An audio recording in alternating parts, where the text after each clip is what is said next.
We welcome you back to the IM Speed Chess Championships brought to you by Chess.com. Another quarterfinal matchup awaits us here between International Master Teddy Coleman and International Master Levy Rozman. And the question that has at the top of everyone's mind is, Levy, Danya, who does the better impressions between you two?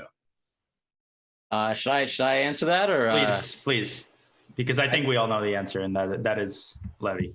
Oh, I was gonna say Daniel. Okay, we're starting nice. Now, I think Daniel and I have a degree of overlap, but there's some that he does that are just exceptional. Like when he does his cramnik, I'm like, it's like rewatching his candidates interviews where every game he was claiming he was winning. I was completely winning. Like I can't even do it. Like he just I think he just did.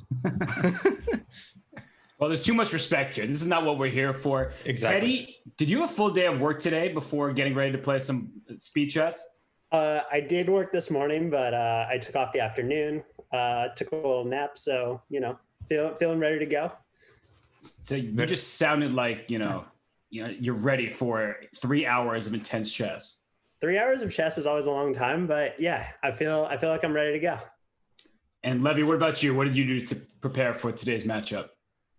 I was I'm not gonna lie, like this whole thing's been pretty awesome. Like I watched the whole last match. I was in the chat. Teddy, if you reread the chat, I'm sorry. I was bantering with my haters, as the cool kids say.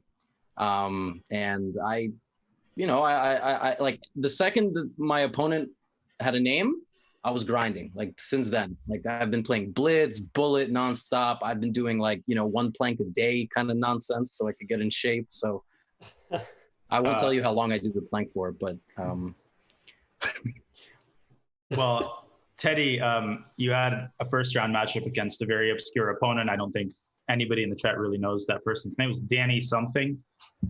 So question for you. What kind of adjustments did you make from that fascinating, thrilling match? What sort of modifications, what lessons did you learn that you hope to apply in this match today? Yeah, I think from the match, it was pretty obvious that of the three segments, the bullet was definitely the one where I struggled the most in. So definitely also just like tried to practice my bullet, tried to get a little bit more comfortable in the faster time control. That's definitely was my biggest takeaway, is that the match is really long, really hard, and but the bullet segment is just a killer at the very end of it. Mm-hmm. For sure. And Levy, any final thoughts as we let you two get settled before your match? No, I don't know. What the hell do you want me to say? I don't know. I want you to trash talk. I want you to get excited. I don't want you to. No. I mean, there was a big talking point, like, the bullet between, Teddy and Danny was like crazy fun and chaotic and everything. But I mean, frankly speaking, in my opinion, if you're not a GM and you're really good at bullet, you're just an online degenerate. Teddy just has better priorities than playing bullet on the internet for prolonged periods of time. So if you adjusted for time spent, then I'm sure he'd also be 2,700. But he has better priorities in life. So. Wow. Well said. We'll let you two get your priorities in order, and we're going to take a short break. And when we return, the matchup will start, and everybody can watch Teddy and Levy duke it out of the chessboard. We'll be right back.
And we look across the bracket. We saw Alina Kashinskaya defeat Eric Rosen earlier today. Who will she face in the next round? Will it be Teddy Coleman? Will it be Levy Rozman?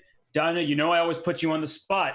Who do you think is taking this battle between Teddy and Levy?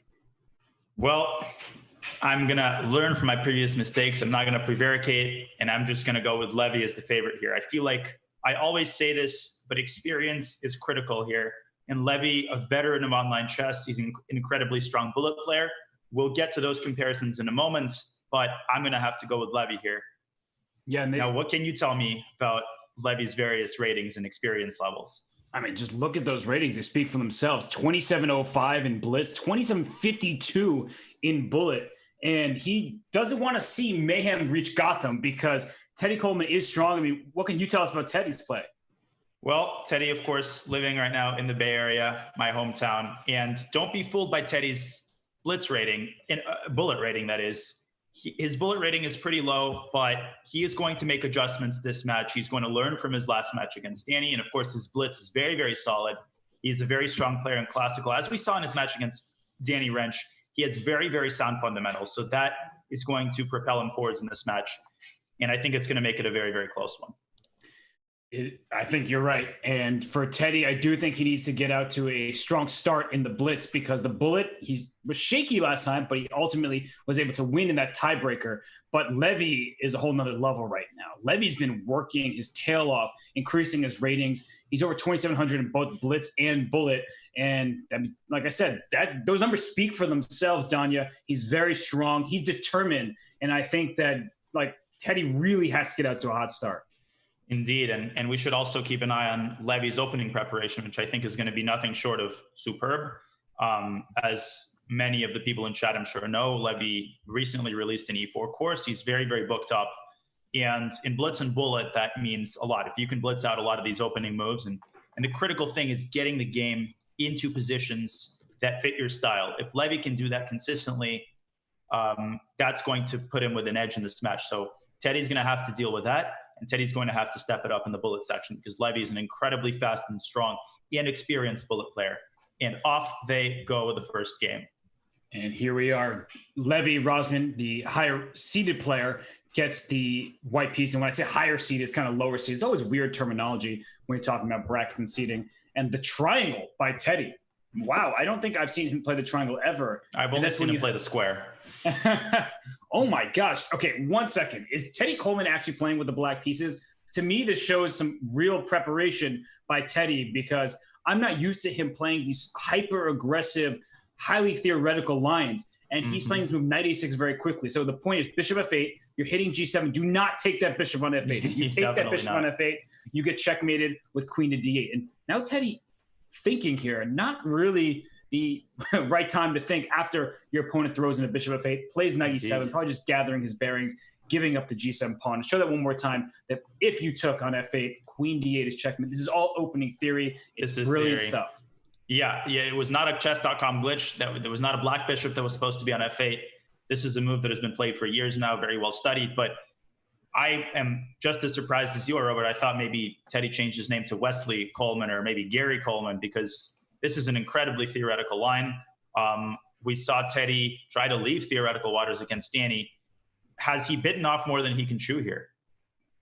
I honestly don't know these lines very well, but the move knight f5 seems tempting either now or in the next move. And I'm not sure knight c2 or knight d3. You have all these checks, and that's what gets confusing. If you study a line but haven't really, really deeply studied it, you get to a position like this and you freeze because you're like, wait a second, knight f5 looks like it could be right. Knight c2 check looks like it could be right. Knight d3 check also looks interesting. And then you're spoiled for choice in a sense, when in reality, because of the difficulty of this position, there may be only one right answer. And so Levy, he's playing quickly. Knight d3 check happened. He has to move his king. There goes a d2. And now knight f5, offering a queen trade on d3. And at the end of it, yes, white temporarily wins a piece, but loses the bishop on g7. We get to an end game. And I think this is the right choice by Teddy. Absolutely. I don't see an alternative for Levy other than to take on d3. I briefly considered the crazy line knight g3, but I have a very hard time believing that works. And here we see the transition. I mean, at most, I think Levy has a very small advantage due to Black's slightly defective kingside pawn structure. But I just don't see, I think Teddy is still breathing a sigh of relief. He has an endgame that he can work with. He likes these types of positions. He's very good in this type of maneuvering game, even if he's slightly worse objectively. Yeah, and this move e5, opening up squares for this bishop on c8, that's the problem piece. If you had not played e5, which is quite a risky move to some degree, because when you push the pawn forward, that pawn is more easy to attack. But now the bishop has life. It can go to e6. The knight can go into f5. And another benefit of playing e5. Look at that knight on e2. A pawn 3 squares away from a knight often dominates that knight. And rook e1 played so that moves like f4 or even knight f4 or knight d4 are possible because the king is in the center. So there's a pin here. And that's Danya, a good. Mm-hmm. Sorry to Mm-hmm. call your attention while you were about to make a point. But when you look at an endgame like this, how great are White's chances, or do you think Black should inevitably be okay here? Well, I was about to talk about just that. So your question is well posed. I do think that White is slightly better here. I have a hard time believing that Black's defective pawn structure, that pawn on e5, means nothing. To put it in Twitch terminology, when I look at the pawn on e5, my first reaction is Manka S, because knight d4 and f4 is a threat. f4 immediately is very annoying. Teddy's got a lot of problems to solve. We see his time situation. Levy up almost a minute. I feel like probably White's advantage, objectively speaking, is not huge if Black defends accurately. But now that I look at this for longer, I feel like there's a lot of latent pressure on Black's position, which Teddy is going to have to solve. And f6 is probably the tempting move just to reinforce the pawn e5. But then I'm looking right away at f4, trying to hand Black an isolated pawn in the center of the board. And the king on c3, don't underestimate that king. Because people say, whoa, whoa, whoa, this isn't king of the hill. What's this king doing out here? In endgames, the king can become an aggressive attacking piece. And if you think about it, at some point, if the rooks get traded, this king can go into b4 and start marching forward on the queen side. So f6 played by Teddy. I'm looking at f4 for Levy, and perhaps f4 is met with e4. I don't know. It feels a bit flimsy, and I'm struggling a little bit. Teddy just castles kingside. Now fe and knight g3 looks quite sensible. I mean, of course, Teddy could give away the e5 pawn. He's not going to be completely lost. But in addition to that pawn, White's just, as you mentioned, that king on c3 is very well positioned. Yes, the king on c3 is excellent piece, and the pawn on e5 is a clear target. It's just out in the open. There's a rook on e1. But what is a bit underdeveloped on the king side, right? Your bishop on f1, your rook on h1. The black rook will gain access along the f file. So here we have seen the capture. And I'm almost wondering if a move like knight f5 is smart here, giving away the e5 pawn, but then trying to double White's pawns in return. So if knight f5, let's say you take on e5, I take on g3, and then I play with like bishop f5 at the end, and I say, hey, this extra pawn here is not really an extra pawn because you can't create a pass pawn as the endgame takes shape. Yeah, I think that's a good defensive idea. I mean, at the end of that line, White can try c5 with the idea of bishop c4, but I do think that Black can hold things together there if he's careful. Maybe rook a to e8 after that, covering the e7 square. And rook e7 can be met with rook f7. So it's not quite easy to penetrate. The more I look at this position, Robert, the more I feel like knight f5 might be Black's only serious defensive chance, because rook e8, I think, that's just got to be too passive, especially with a knight that might come to e4. Yeah, that knight gets to e4, especially with the rook on e8. You're threatening a fork on the f6 square, and the d6 square was vulnerable. Now knight f5 played by Teddy, a very good practical choice in the position. And if I'm Levy, I'm scooping up that e5 pawn and thinking about the consequences after it. It's not like Black has any tactic to take advantage. No, I'm just making the claim that your extra pawn is a double pawn, but it still is an extra pawn, and White's rook, and I should say plural, rooks, are more active. The rook on h1 suddenly becomes an extremely active piece. Is he going to play rook g5 check and pick up the knight this way? Because he stopped here. I did notice that idea at the start. No, he decides to take on g3. Now, very important to play bishop f5. Otherwise, the bishop comes out to d3, and Teddy does so. And you called the entire thing.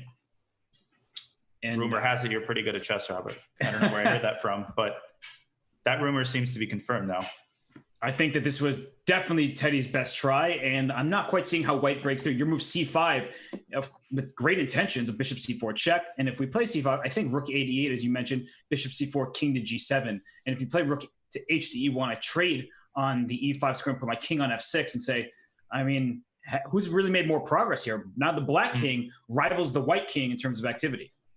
Yeah, the black king is like Alexander Grishuk thug life in my king was on g8, and then I brought it to f6, and all of a sudden I was winning. But now rook f7, as we discussed, and as you mentioned, Robert, it still is an extra pawn, and an extra pawn is an extra pawn. But those pawns on the g file are not the same thing as if white would have had an f pawn and a g pawn. So I'm not sure what Teddy is deciding between. I don't see an alternative to rook f7. Do you? He might think about rook a to e8, giving up the b pawn to get a rook e3 check, and the activity. Sometimes in endgames, you give up a pawn, maybe even 2 pawns, for enormous activity. But here, I don't like the move rook a to e8. I just don't feel comfortable giving up the queenside pawns, especially considering his time disadvantage. But he does so. What? Oh, he's trying to go rook d1 and pin this bishop? But and against bishop e2, then he wants to play rook e8. It's very creative.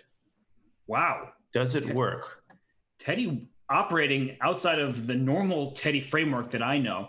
And right now, rook a to d8 threatens rook to d1. But now c5. So it's right now in this position? And he does so. And now rook d7 is possible. Oh my gosh. The bishop c4, rook h7. Oh, that's filthy. We both saw it. We both were saying it. Rook h7. You distract the bishop. You win the rook. And there king h8. But king h8, I mean, this is not the way you put it. Bishop c4 anyway. Yeah. Oh, and then rook d7 still not possible. Same thing.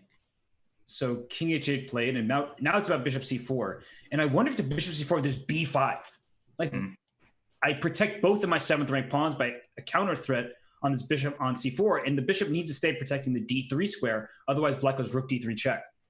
True, although maybe bishop e6 there can be considered. Rook t3, and then even king c2, because I have those mate threats. That's exactly what happens.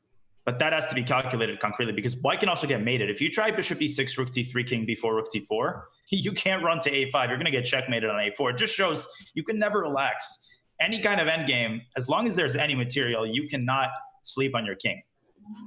You certainly cannot. And actually, bishop e6, I would be worried about getting pinned, right? Some kind of rook d3, rook e3, just pinning that bishop on e6. So this is a tough moment for Levy. He's actually down on the clock now. All credit to Levy for seizing the advantage early in this game, and credit to Teddy for really putting up stubborn resistance in unorthodox ways with this rook a to d8 and now b5.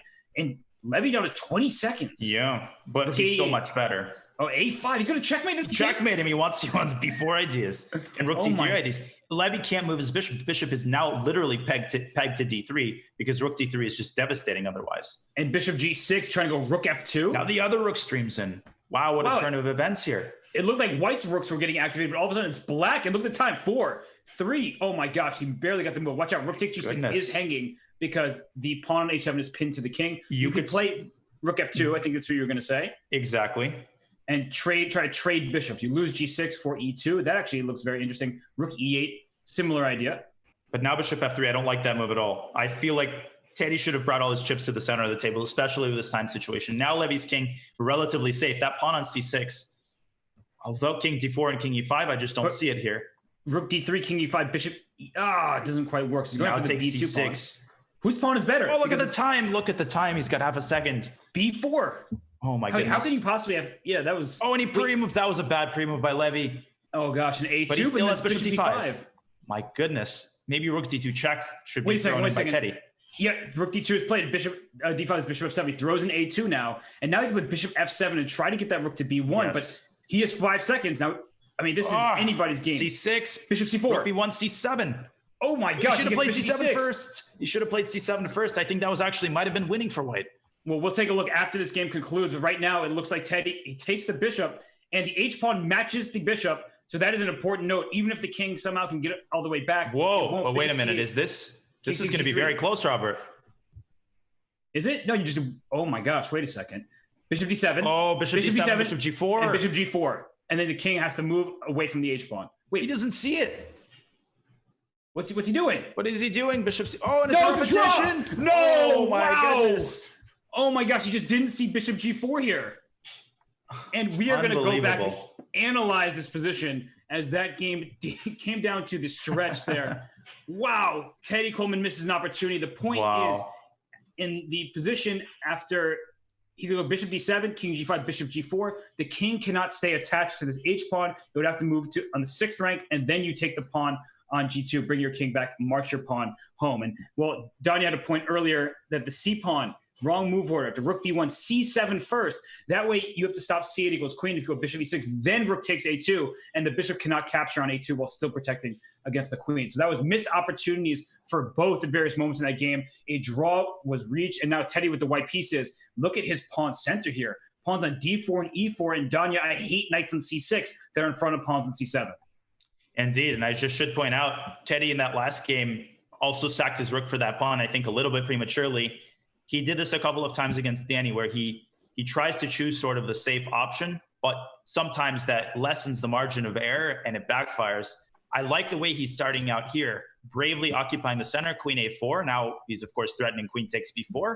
Now the center is both a blessing and a curse. If Levy can find a way to consolidate, Teddy could experience, some anxiety connected with those e4 and d4 pawns, but I don't see how to do that. Yeah, isn't white just stealing a pawn? He goes knight d2 very quickly. So is Teddy still in his preparation? There, no? I mean, knight d2 also, he didn't want to see, this is what you're saying though, that he could have just taken this pawn on c6, but he was probably worried some kind of bishop takes f3 and his king may not find true shelter. So Teddy does have this tendency to avoid complications at some moments. And we saw that backfire in the first game when he gave up his rook very early, which was still winning for him. But then when he has 4 seconds left, he couldn't find the knockout. And now with the white pieces, we love his position. He's up over a minute on the clock. Great preparation. But let's say here, c5, bishop a3. Yeah, and the result of trying to play more safely is oftentimes, ironically, the position gets more complicated. And here, this is a big step forward for Levy in terms of improving his pawn structure. I feel like Teddy hasn't made the most of this position. CD, and of course, white is undeniably still clearly on top in the driver's seat, but Levy can defend. He can play queen d7, try to go for a queen trade.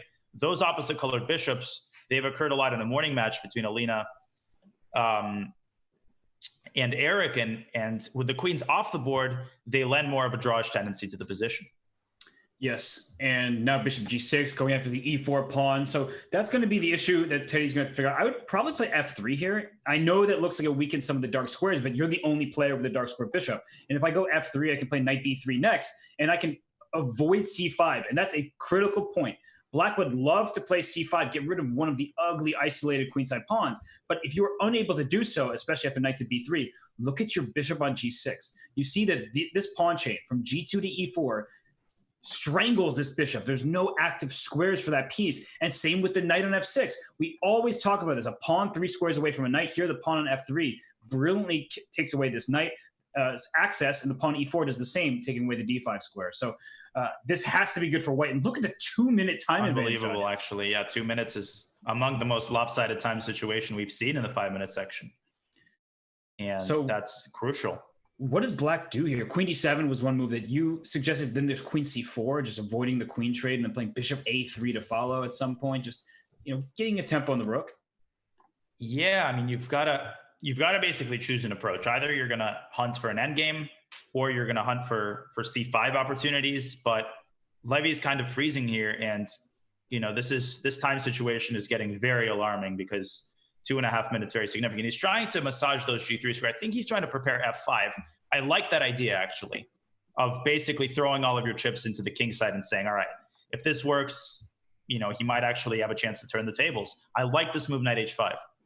Yes, I think you have to do something like that to take advantage of the exposed dark squares on the white king side. And bishop a3 using an open diagonal, then that knight can go into f4. So that's something that Teddy avoids playing knight to b3. And f5 here, a very double-edged move, because on one hand, you're freeing the bishop. It looks better. You're trying to attack the white center. On the other hand, you have this pawn on e6 that can quickly become a real target.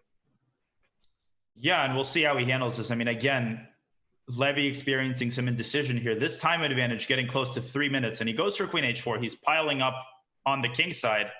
Teddy's got to be careful, because oftentimes you get so enthralled with pressuring the flank that you have an advantage on that your pieces get marooned there, and then all of a sudden you don't realize how weak your king is. So Teddy's got to be a little bit precise here. Maybe I'm overstating Black's counterplay, but I feel a little bit, the pings of anxiety here when I look at Black's king.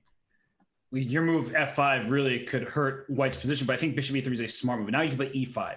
So what did you really gain? Yes, your bishop is improving. Yes, you're looking like you might create some trouble on my king side, but the bishop can always slide back to f2 where it safeguards the king. And in fact, if you play e5 now, if black ever plays f4, that's a square the knight wants to get to. So that's the struggle that black is working with here, is playing f4 frees your bishop on g6, but takes away a possible square for an attack for black. Yeah, so after e5, there's obviously, there is that dilemma for sure. Does Teddy have any alternatives to e5? I don't see any, because allowing f takes e4 just doesn't seem to make much sense. I mean, e takes f5, neither does that, because black gets the best of all of the worlds after bishop takes f5. Yes, and then white's left with his isolated d pawn, which is well protected.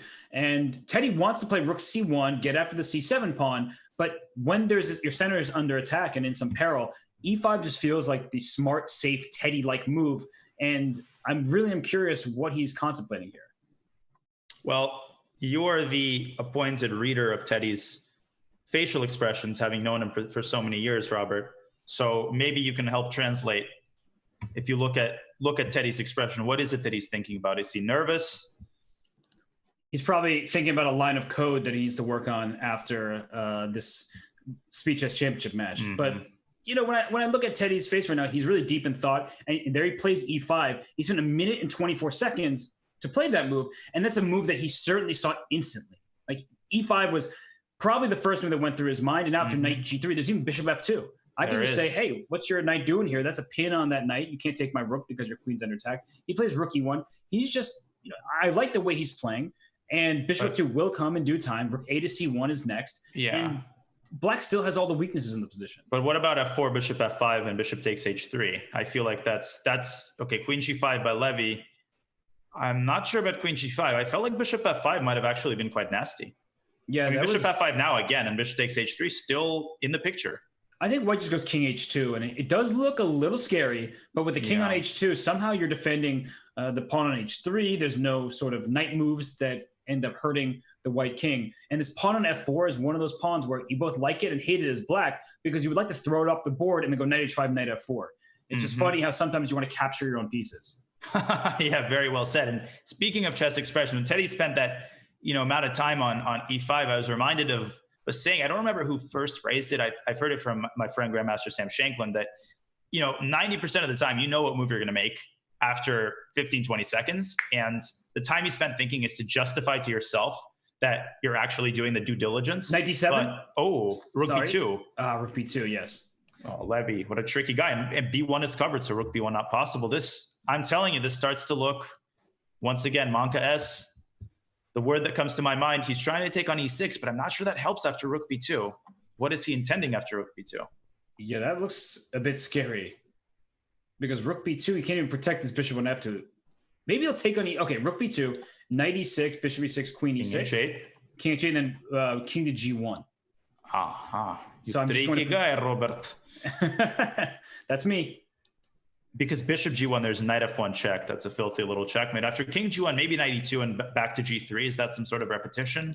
So after which move? Sorry, queen e6, king h8, king g1. What move are you looking at? Knight e2 check? Yeah, and then repeating it to g3. But Levy rook e8, I'm just not sure about that. Because now, the main street is closed off and the rook can no longer get to b2. And the 12 seconds. Somehow Levy is just down on the clock in all of these games. And rook c1, going after the c7 pawn even more. And you could have taken on c7 right away, but then the rook came to c8, down to c2. So Teddy is just closing off all opportunities for Levy to take advantage. d5 is a move I'm considering for white, just opening up the position. White's king is the one that's been looking vulnerable. That black king, if I open up the position, your king on g8 might be in some trouble itself. Definitely. And other than d5, maybe Teddy is just hunting for the pawns there. Queen takes a7. He might have looked at the time situation. Oh, I thought he blundered on e7. I'm going crazy myself. But queen c6, I mean, it's hard to say whether there's any imminent danger to the white king. I don't see any tactical ideas for Levy. So as long as this structure remains stable, there's some sort of uneasy piece that's going on between black's pieces and white's king. But as you say, maybe d5 is the way to go, because I just don't see any other way to make progress on the queen side. And I actually really liked having the queen on a5, excuse me, on c5, because it protects the bishop on f2. So when you go d5, just in case, and bishop g6 played quickly by Levy. And can you just take on a6? There he goes. And don't go d5 just yet, but I want to play d5, and now d5 is a threat. So he goes bishop f7. But even now d5 is possible. Bishop. No, because the g3 square for the queen. So you can't move the bishop. So rook g1 here, or bishop takes h4?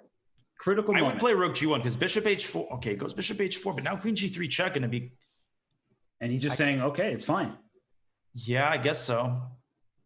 I guess it is. But now rook e6, bishop f7. That's exactly. a trap. It's a trap. So you don't want to fall for that. I would play queen c3, queen e1. I would just go to trade those queens and say, my knight on b3 is excellent, protecting my pawn on d4. He plays a4. He's trying to get a queen over there. Levy trying to snap on h3. That's a semi-threat. I'm not sure it is. I would definitely play queen c3 now. Queen c3, protect the f3 pawn. That's a very important pawn. And then you threaten queen to e1 to trade those queens off. And actually, a4 is a risky move because now your knight on b3 doesn't have a protector. So this rook on f8 can swing to b8, and your queen may be overloaded very shortly. Yep, and after queen c3, bishop h3. Oh, now queen e1. Now queen e1. Ooh, but now it takes in bishop h3. Okay, but bishop h3 isn't mate, so you don't have to take it. But this is getting scary. This is getting very scary. Look at the time situation. 6 seconds for Teddy. Now hf3 comes in. Oh gosh, queen this e7. Is there some kind of there's no draw there. Oh my goodness! What incredible resourcefulness by Levy. FG wins a queen. No, FG. The queen is lost. Oh my god. That's a discovered check, but it doesn't help. No, it doesn't. And this is an extra queen there. Wow. You know, Teddy had that one, it felt like, and it just slipped through his fingers. It did. It absolutely did. Queen e1 there. A move that he should see. I just think he consistently underestimated the danger. And kudos to Levy with seconds on his clock, one resource after another, extending the game, and pounced when he had the opportunity. Yeah, honestly, from that early position where Levy's pieces had no room to breathe, and then he got that tremendous attack, you have to give him credit for fighting tooth and nail, and at long last, he was able to break through. So Levy played a fantastic fight there. His position on the opening, it will need some work, and Teddy will definitely be upset with these first two games when at the end of game one, he missed an opportunity to win, and I saw him shake his head at some point, so I think he realized that he missed the win. And then in game two there, he just had a stranglehold on the position, and he let Levy escape, and not just escape, but get a full point. And rook g1 going for g4. How do you feel about this decision in the 5-minute portion of the match? I've experimented with this line myself with white.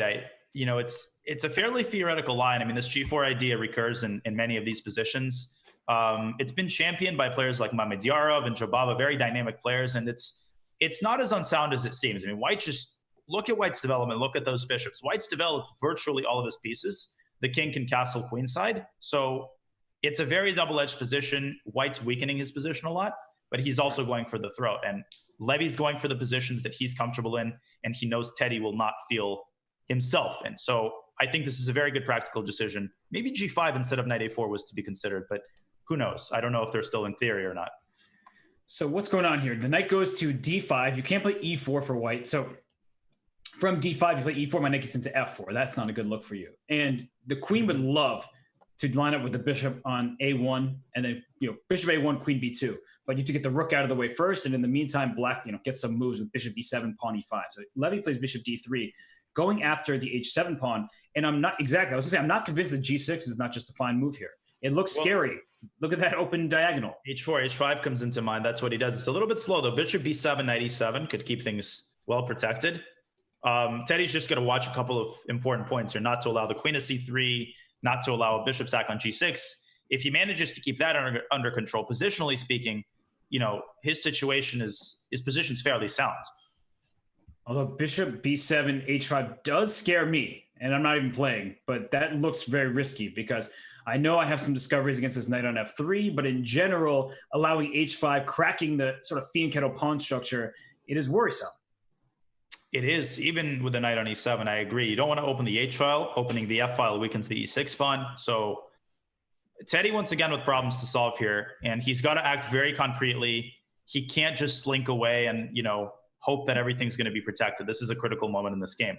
And another big issue is queen c7, h5, knight e5, hoping to clog the diagonal with your bishop. After knight e5, bishop e5, some of these positions will just lose the c5 pawn. So even if you end up removing the threat along the long diagonal, your c5 pawn is a backward pawn that's actually quite easy to attack. Good point. And notice Levy keeping his king in the center for the time being. He's not necessarily in a hurry to castle long, but as you pointed out, Robert, if and when you do castle long, c4 is going to be a lot harder to execute because of White's stranglehold on that square. Teddy going for rook e8, my guess is he wants to follow up with knight h8 against h5. But what about h takes g6 in this position? So knight f8 played, and h6, g6 is tempting. Knight c5, I don't like that at all. Will he take back with a knight on g6? This looks very sketchy. This has to be great for white. Or knight c5 and knight e4.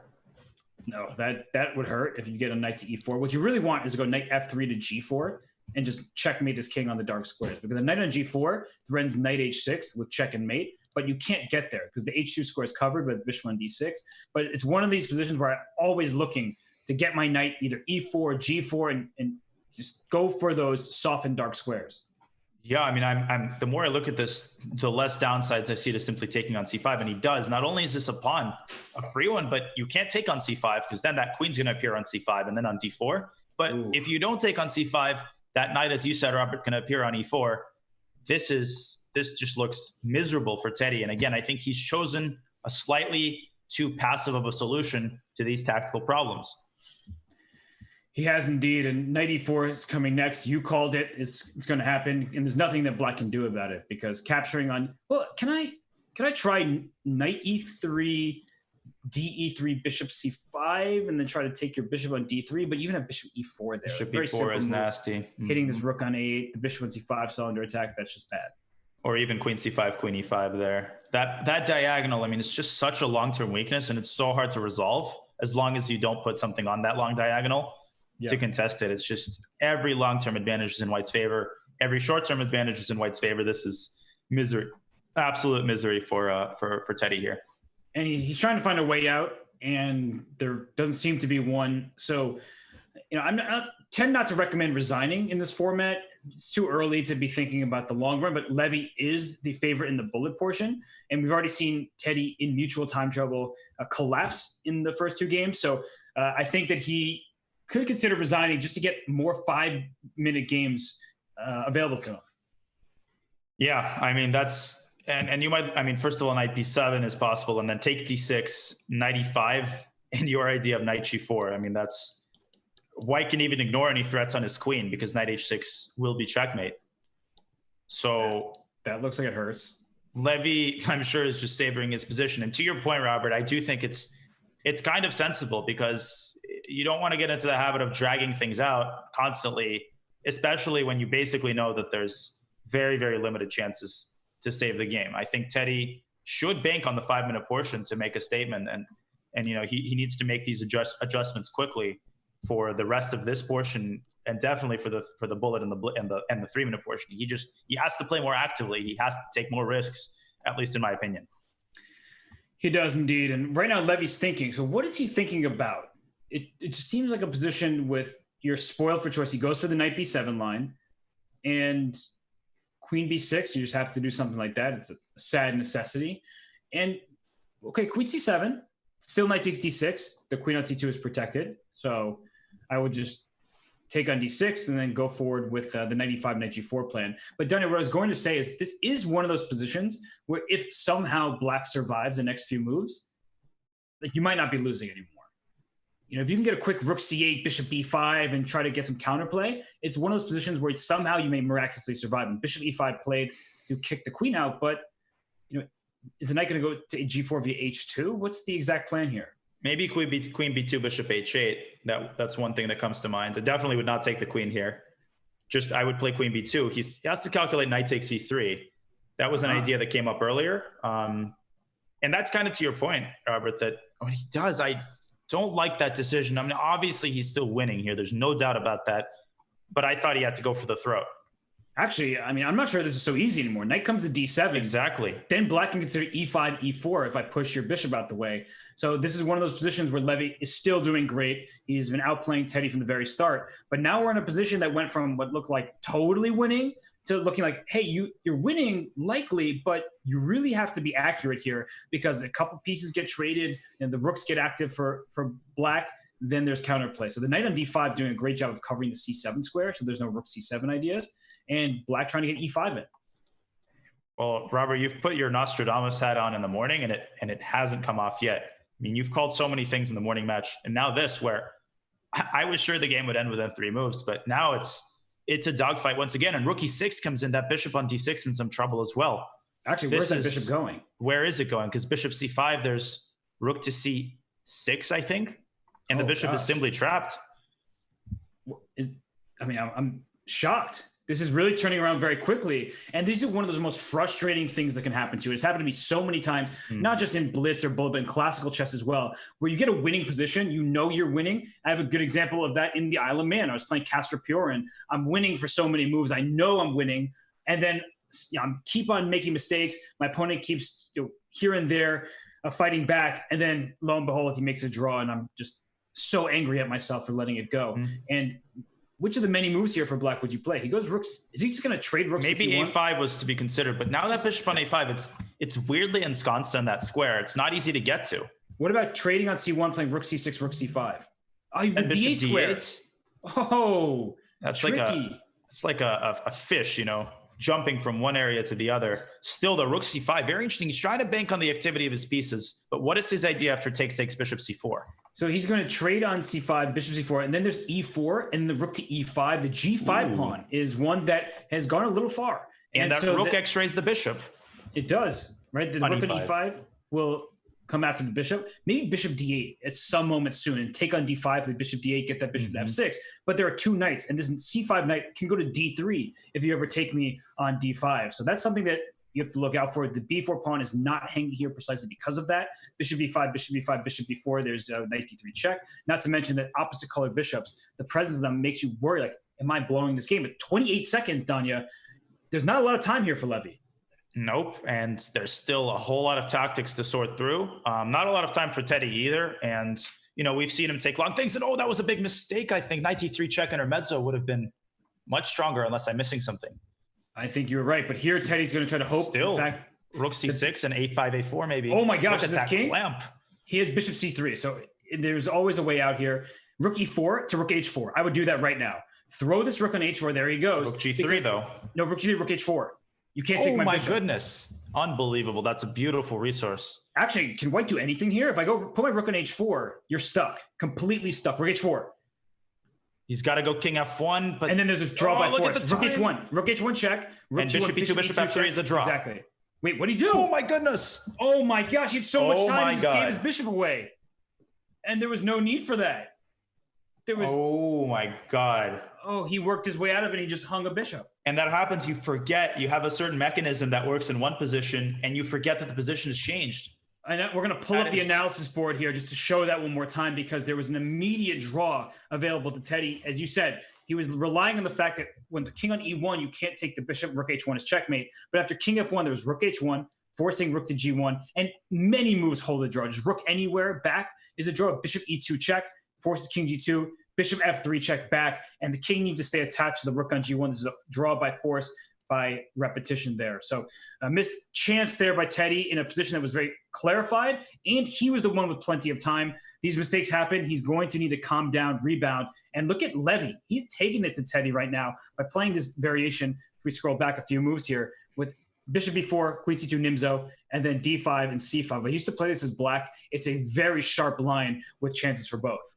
We can definitely see that Levy put in quite a bit of effort preparing for this match. He's getting very sharp positions. Levy's got to work on his execution once he gets that advantage, but his ability to survive in acute time pressure, I mean, that's reaping some rewards. And this has just got to be so incredibly frustrating for Teddy. I mean, one big chance after another, and at the critical moment, there's either a blunder or he doesn't quite find the right execution. So how does Teddy come back from this? What do you think's going through his mind right now? Well, right now he's got a position where he has two bishops. He's up a pawn. It's a pawn on c5. Not the best pawn in the world, but it is an extra pawn. And if you let it live too long, you can be in some trouble. And this reminds me of the U.S. Women's Chess Championship playoff between Nazi Paikidze and Annie Wang, because Annie won a game from the white side of this position in their playoff. And it's very difficult for Black. As I said, I have experience playing this from the Black side, where you are down a pawn and you've given up the two bishops. So if the position opens up, that favors the bishop pair. And look right now, this knight on e8, this bishop on c8, it just doesn't feel like the type of position anyone really enjoys from the Black side. And there are some concrete things that you should know in this variation, but it feels like Levy's spending the time here not so familiar. Shall we say Teddy managed to ward off the initiative? Oh boy. Here we go. I'm in for a long evening, aren't I? Let me just write down 8:40 p.m. Eastern, first pawn of the day. That's actually not bad, because usually it happens when I switch off Alexa's alarm in the morning. So I'm making some progress. And this is the exact type of position that I was referring to, by the way, Donnie. And I'm not ignoring your puns. I appreciate you. No. Please do ignore them. It'll help me learn. No, I want you to chronicle your best moments and, from my point of view, your worst moments. But thank you for doing that. And speaking of worst moments, look at this bishop on c3. This king went to h8. I mean, the position is clearly good for white. You have an extra pawn still. Queen e3 is a move that you can consider giving up the g2 pawn, so you castle queenside and go after that king. For instance, queen e3, queen g2, castle long. Here comes rook g1, and I don't think your g7 square is going to be very happy. It's not. And the only thing I would say is, Teddy's got to be remembering those previous games where he had overwhelming positions. He's got to put them out of his mind. In this case, I like the move queen. I don't think it's a bad move, but maybe queen takes f3 and then e5. I mean, was it strictly necessary to trade queens? The advantage is still absolutely overwhelming in the endgame. So in this specific instance, maybe simplification is not a bad idea. Yes, and queen f3 I actually think might be the best move, even better than queen e3, because queen e3 offered black the opportunity to just temporarily hurt your pawn structure by giving you an isolated pawn. Now if you capture an f3, in comes my bishop there, and that's going to be very nice. And now e5, can I just take the pawn? Queen take e4, take the pawn.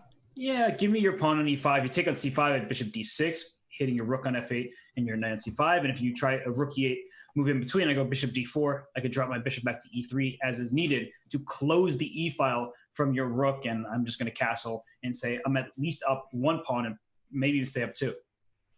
Yeah, and that's exactly what he does. His time management quite good as well. He's got plenty of time to convert here. Now, wherever there's a knight, there's some trouble. He's got to watch those squares like the b3 square. Those bishops are a little bit loose. But as you said, if he can castle, if he can consolidate, chase away that knight, I mean, at least up a pawn, all of the positional advantages. I mean, this is looking very, very rosy for Teddy here. And I think the best black can do is some kind of bishop move. Let's say bishop e6, rook c8, try to get to the c5 pawn. But you're taking one of the two extra pawns. Probably not quite good enough. And here's bishop d4. White can actually think about playing f3 and just king f2, because if I kick your knight away from e4, my c5 pawn feels a lot better. And actually, if I go f3, where's your knight even going to? Probably g5 into e6 is a sad necessity from black's point of view. And castling queenside is the one trick that you should avoid, because then there's a discovery with knight f2. And even now, let's say you give white a free move and you play rook to c8, castling queenside runs into knight takes f2 still, because the bishop on e2 is hanging at the back. And now maybe b4. I wouldn't give this pawn up for no reason. b4, knight c3 is nothing to fear. You can just sidestep it with bishop f3. I don't see a downside to b4. I feel like that pawn phalanx on the queen side is just going to be huge. That pawn phalanx is actually often worth an exchange, where even if I lose a rook but I get a minor piece, you just get those pawns rolling. And here, bishop f3. What's black's response? Oh, bishop f3 to some kind of bishop d3, but your b7 pawn. Maybe bishop e4, but there's just no way that can work. I mean, bishop f3, bishop e4, and then white just needs some. Maybe bishop takes c4 and king d2. I'm even thinking of king d2 there. Just immediately. I like it because that pawn on f3 is going to cover the e4 square. That's a good move.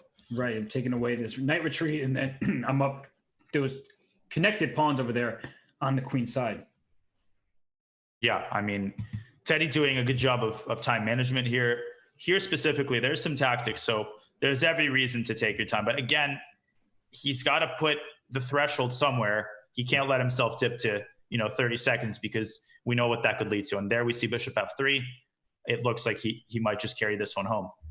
And this is a very critical position for Teddy, because he needs to win this game for his confidence, right? Levy has had some these kind of iffy positions in some moments. He was completely winning in game 3 before botching, and Teddy knew he was having a draw. And then when you fail to convert that draw, you just feel like nothing's going right for me. So if you're able to win a game, you get that taste of victory, then you feel more confident in your chances. And for Levy's side of things, if you can hold this game, you're like, I can hold anything. I am already up 2 points in the match, and I should lose this game 3, and I'm down 2 pawns right now. But hey, the game's not over until somebody either resigns or checkmates on the board. It's a very good expression. I think I might write that down.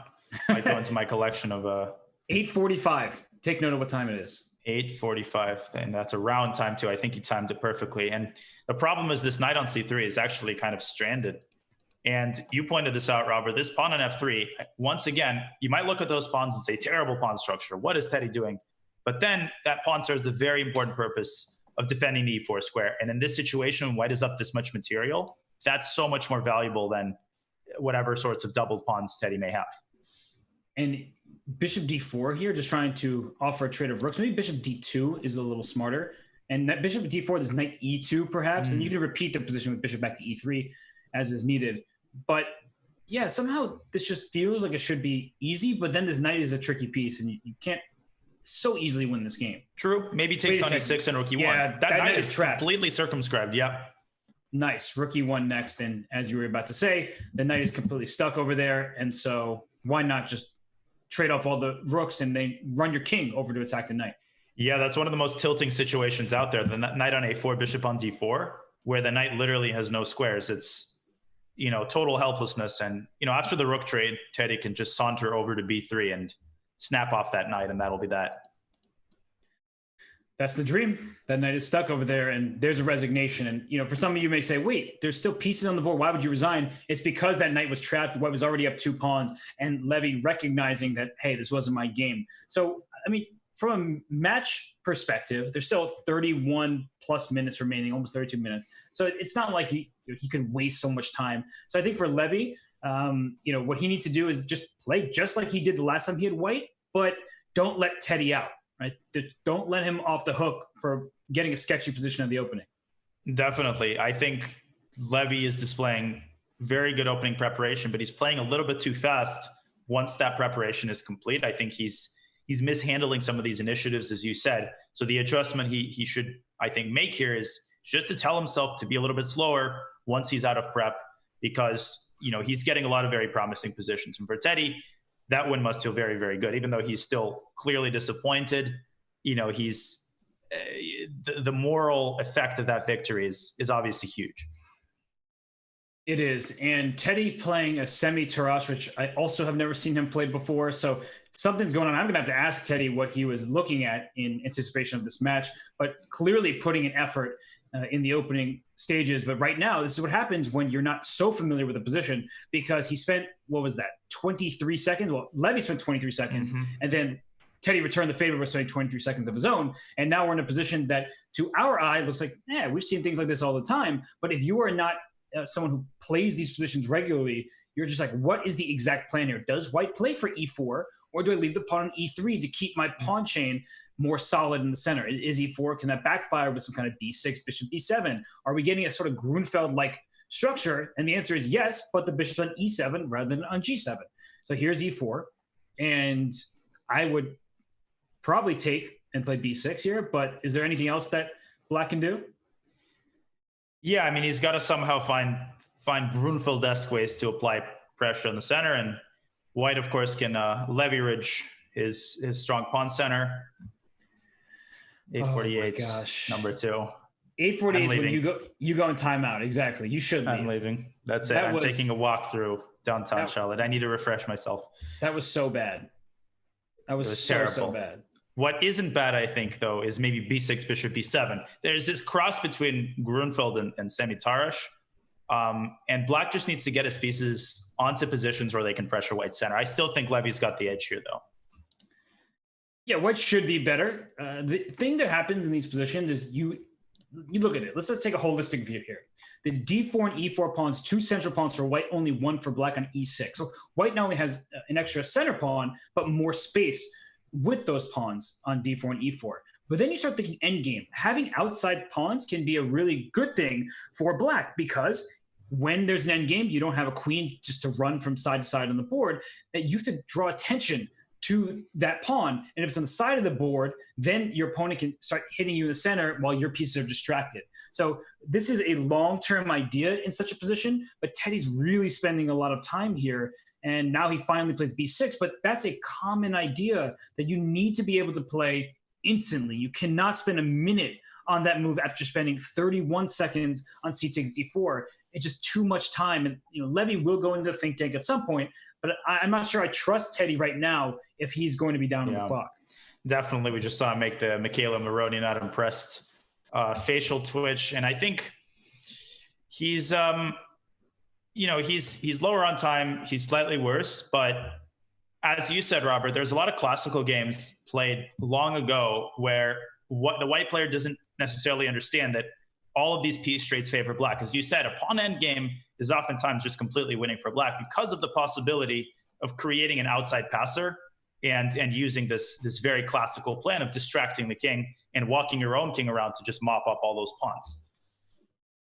Indeed, and bishop f4 played by Levy, saying, I'm going to kind of try to go d5 and d6 at some moment, but that's also risky. You give yourself an isolated pawn if you play d5. I'm happy to take it, and he does it. I'm happy to take it and then move my knight. Actually, where does the knight belong in this position? I might go knight b4. Yep, and d6, bishop f6. That runaway train can really backfire. It gets very sharp, though. Knight b4 played. I don't see an alternative to d6. I think, as the Russian expression goes, having said A, you have to say B. But, Robert, that a2 pawn could be potentially taken because that knight can return to c3. Yes, it can. And actually, knight d5 should do the position just as well. Rook b1, knight d5. Ooh. I'm hitting your bishop on f4 and threatening knight c3. So 2 options here for Teddy. That's a... you said runaway train, never look back, but I think you're going to look back on that move and say, I wish I didn't push that pawn so far. Yep, it's something you do. You ride the rush of, I'm attacking all these pieces, threat, but, your opponent evades the threats, and what's left behind is not always to your liking. And Levy's got some things to patch together here. Maybe bishop e5 should be considered, but then bishop takes f3. That doesn't work. Bishop f6, there's bishop e2. Nice variation there. You end up a piece. Or do you? Because bishop d8, bishop d1, bishop e7. I mean, that d pawn is close, but you're right. It is. Bishop a4, and you block the pawn's progress. You give up but then rook. d7, and you can move your knight, actually. Exactly. I'm not giving you my knight. I'm just going to move my knight somewhere and then win that pawn back on d7.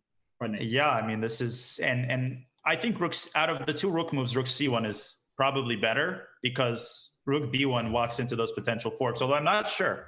I mean, it's hard choosing the lesser evil among many undesirable options. That's exactly what Levy has to do here. He plays a very interesting move, queen d2, sacking the exchange. He's giving up the exchange on a1 and out of necessity rather than desire. Do you play knight d5 here first, or do you take that rook on a1? I like the thought of knight d5 because bishop a1, he's definitely going to take the bishop. Yep. Knight d5 played now, it's probably also quite good and definitely not enough compensation. Rook comes out to the open file. Pawn on d6 is annoying, but it just doesn't constitute enough initiative for that exchange. And the bishop on b7 is an excellent piece. The knight can still come to c3 with the rook protecting it on c8. So rook d1 is met by knight c3. So you can't actually reinforce that pawn anymore. And knight e5 will take your pawn on d6 because usually you have some good discovery when a queen walks in the line of a bishop, but here there's nothing of note. So I will gladly steal your pawn and live to tell the tale. So knight d4 played, and f5, f4 is something I want to have happen, but knight e6. So I can't push my f pawn just yet, but I'm looking at ways to close that bishop off from the defense of the d6 pawn. Yeah, and queen f6 should be considered here as well. Ooh, knight c3 to e4 too? Yep, I thought about that too. I'm just a little concerned about knight f5, as one prominent grandmaster likes to refer to that square. I think Teddy is definitely spoiled for choice. Queen f6, knight c3.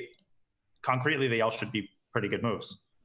I like your queen f6 move, just freezing that knight in its place for the time being because the rook on a1 is under attack behind it. So queen f6 covers the f5 square. Knight f5 is really annoying, and that's why it's called knife f5, as you're using a little Feingoldism just to show, because the knight f5 goes to e7 with a check. It forks the king and the rook. So here's knight c3 and knight f5. What is Teddy's planned response there? Yeah, I mean, I was sure there was something, but I wasn't able to find anything completely satisfactory. For instance, if you take on e2 and go queen f6, well, that's a moot point now because Levy doesn't do it. This looks, okay, knight e4 play, just trying to trade pieces. You want to take that bishop on g3 for sure. So Levy has to take on e4. And I was thinking, yeah, some kind of queen f4, queen e3. But yeah, this should be, of course, good for black, but it's not over. The rook might land on e7. I would even take the time to play h3 or h4 for white. That would, I mean, because with the back rank being as exposed as it is, all of these tactics basically fail. But maybe now knight f5. I'm not sure about bishop a8. What exactly is Teddy planning against knight f5? Well, I guess we're about to see. Rook c5, perhaps, just to try to kick that knight while stopping knight e7 check with the full force move. And from c5, eventually, I would love to get my rook to d5. And there he goes, rook c5. There it is. Knight e7, king h8. And then some kind of d7. Like, I'm getting my pawn to the 7th rank. Like, knight e7 check, king h8, d7. What's black's move there? Exactly. That bishop on g3 covering c7. Bishop e5 employed by Levy. What does he want on f6 here? I know f6 looks very shaky indeed, but maybe knight e7 check there. You might have to. Oh, rook d5, queen h6, by the way. I was actually Among looking. other things. It's funny because I was going to say that, and I'm glad you did. I was going to say queen h6 is a nasty threat. That is just, I mean, a freakishly strong move, because let's say I play a6, queen h6, gh6, knight h6 is check and mate to this poor king with that configuration. Levy almost had something like this in the previous game, and so we have our minds on a knight h6 checkmate idea. And f6 finally played by Teddy, a good move, probably a necessary move, which also frees up the f7 square for the rook if you want to cover the 7th rank that way. Knight e7 has to be played. Otherwise, that knight would have been hanging on f5. Now bishop g3, I think, is the most prudent. Yeah, and bishop anywhere else is rook g5, right? Oh, okay. Yeah. So there it is. And I contend that I think h3 has to be played because that frees up potentially the rook from e1. I just don't see long-term compensation, though, for Levy. Teddy should be able to win if he's careful, but there's always tricks connected with that knight on e7. Certainly do not count Levy out. We've seen him display incredible resourcefulness, even with such acute time pressure.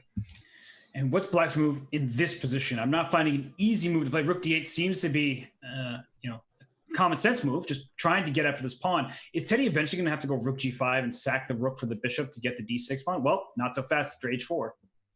Mm-hmm. And now he's killing two birds with one stone. He's grabbing space on the queen side. Maybe, queen b5. That's very, very risky.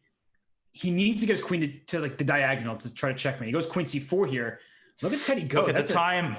I'm so worried about both of their positions right now. I don't know who's better, and watch out queen for queen f7. You're saying queen c3, queen e6. Okay, queen e2.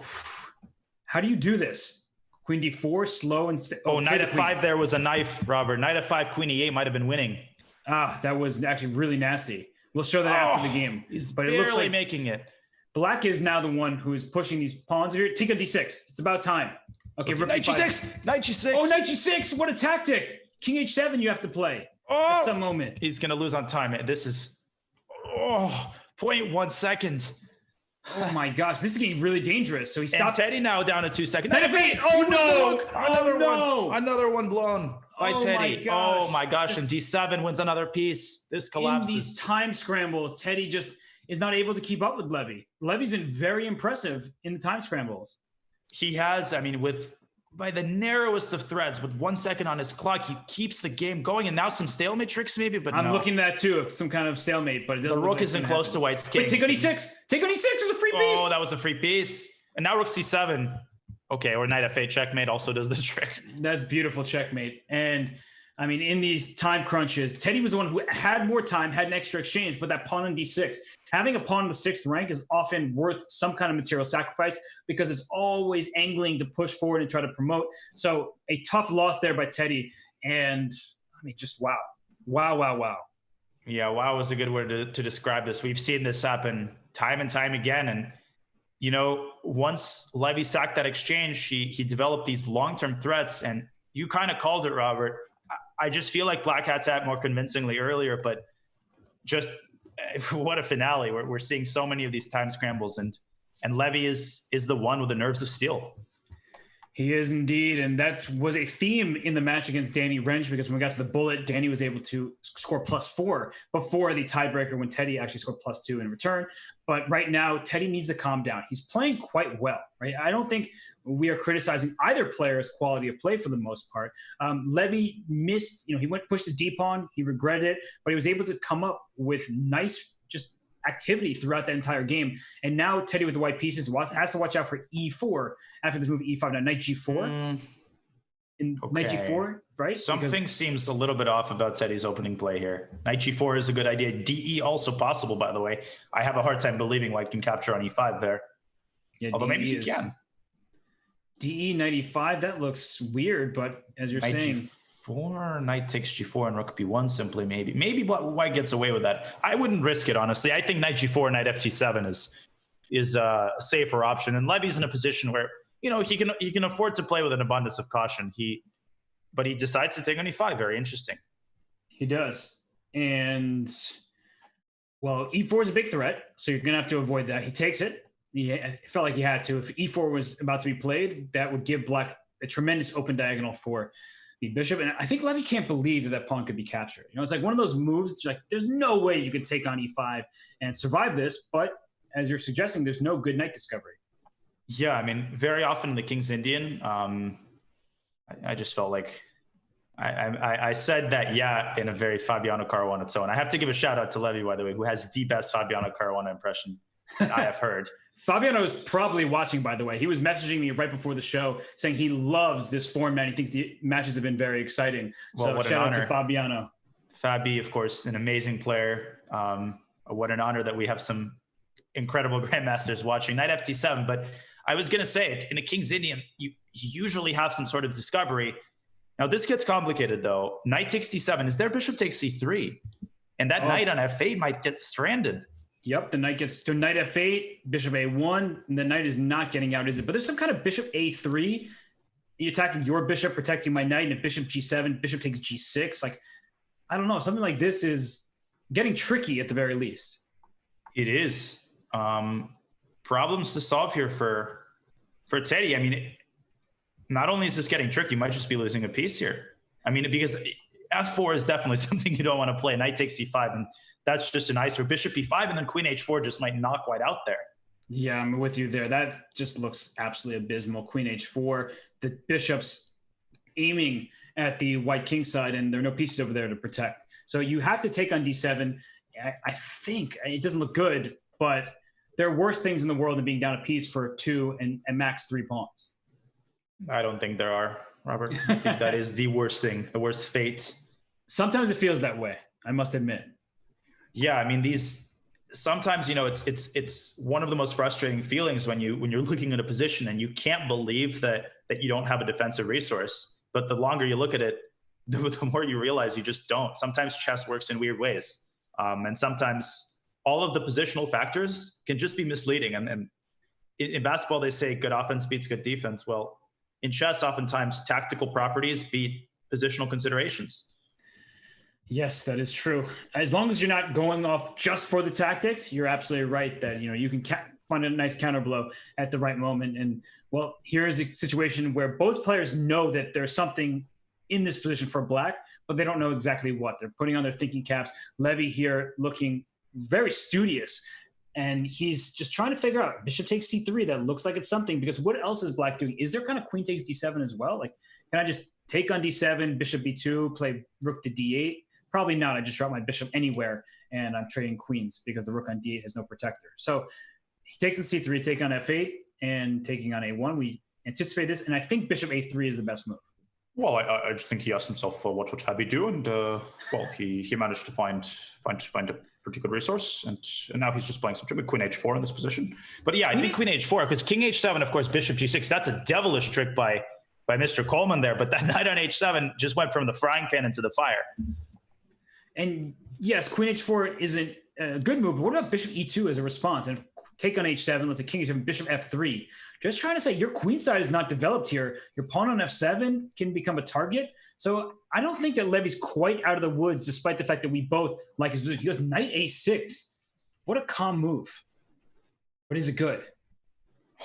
Well, that's a very zen, just take a deep breath, you know, exhale through one nostril kind of move. But I'd be a little bit nervous about playing it. I don't see I don't see it either. I don't see how you evacuate that knight. How about bishop takes g6 as a possibility, and then trading queens and giving your knight to g5 square? Just saying, I got my third pawn for the piece. Bishop where? Bishop g6 here. And then you want to get it through g5. But my issue with that would be bishop g6 fg. So you take the queen and go knight g5. Yep. Yeah, I mean, it's just, to me, it seems like bishop f6 there and the knight b4. I just feel like black's still piling on in the endgame, but maybe that's the best I can do. I agree with you. Of course, it's looking good for black, but at a certain point, you have to make a decision, because you can't be down a piece and down a minute on the clock when you don't have full compensation for said piece. So f4 is another idea. If the king takes h7 and f5, I would really look at that as well. But after f4, there could even be some kind of knight c5, knight b4 type of thing, trading off. And he plays f4. He does it. But knight c5 going after the bishop on d3 feels quite strong. It does, and that bishop on a1 is quite comfortable.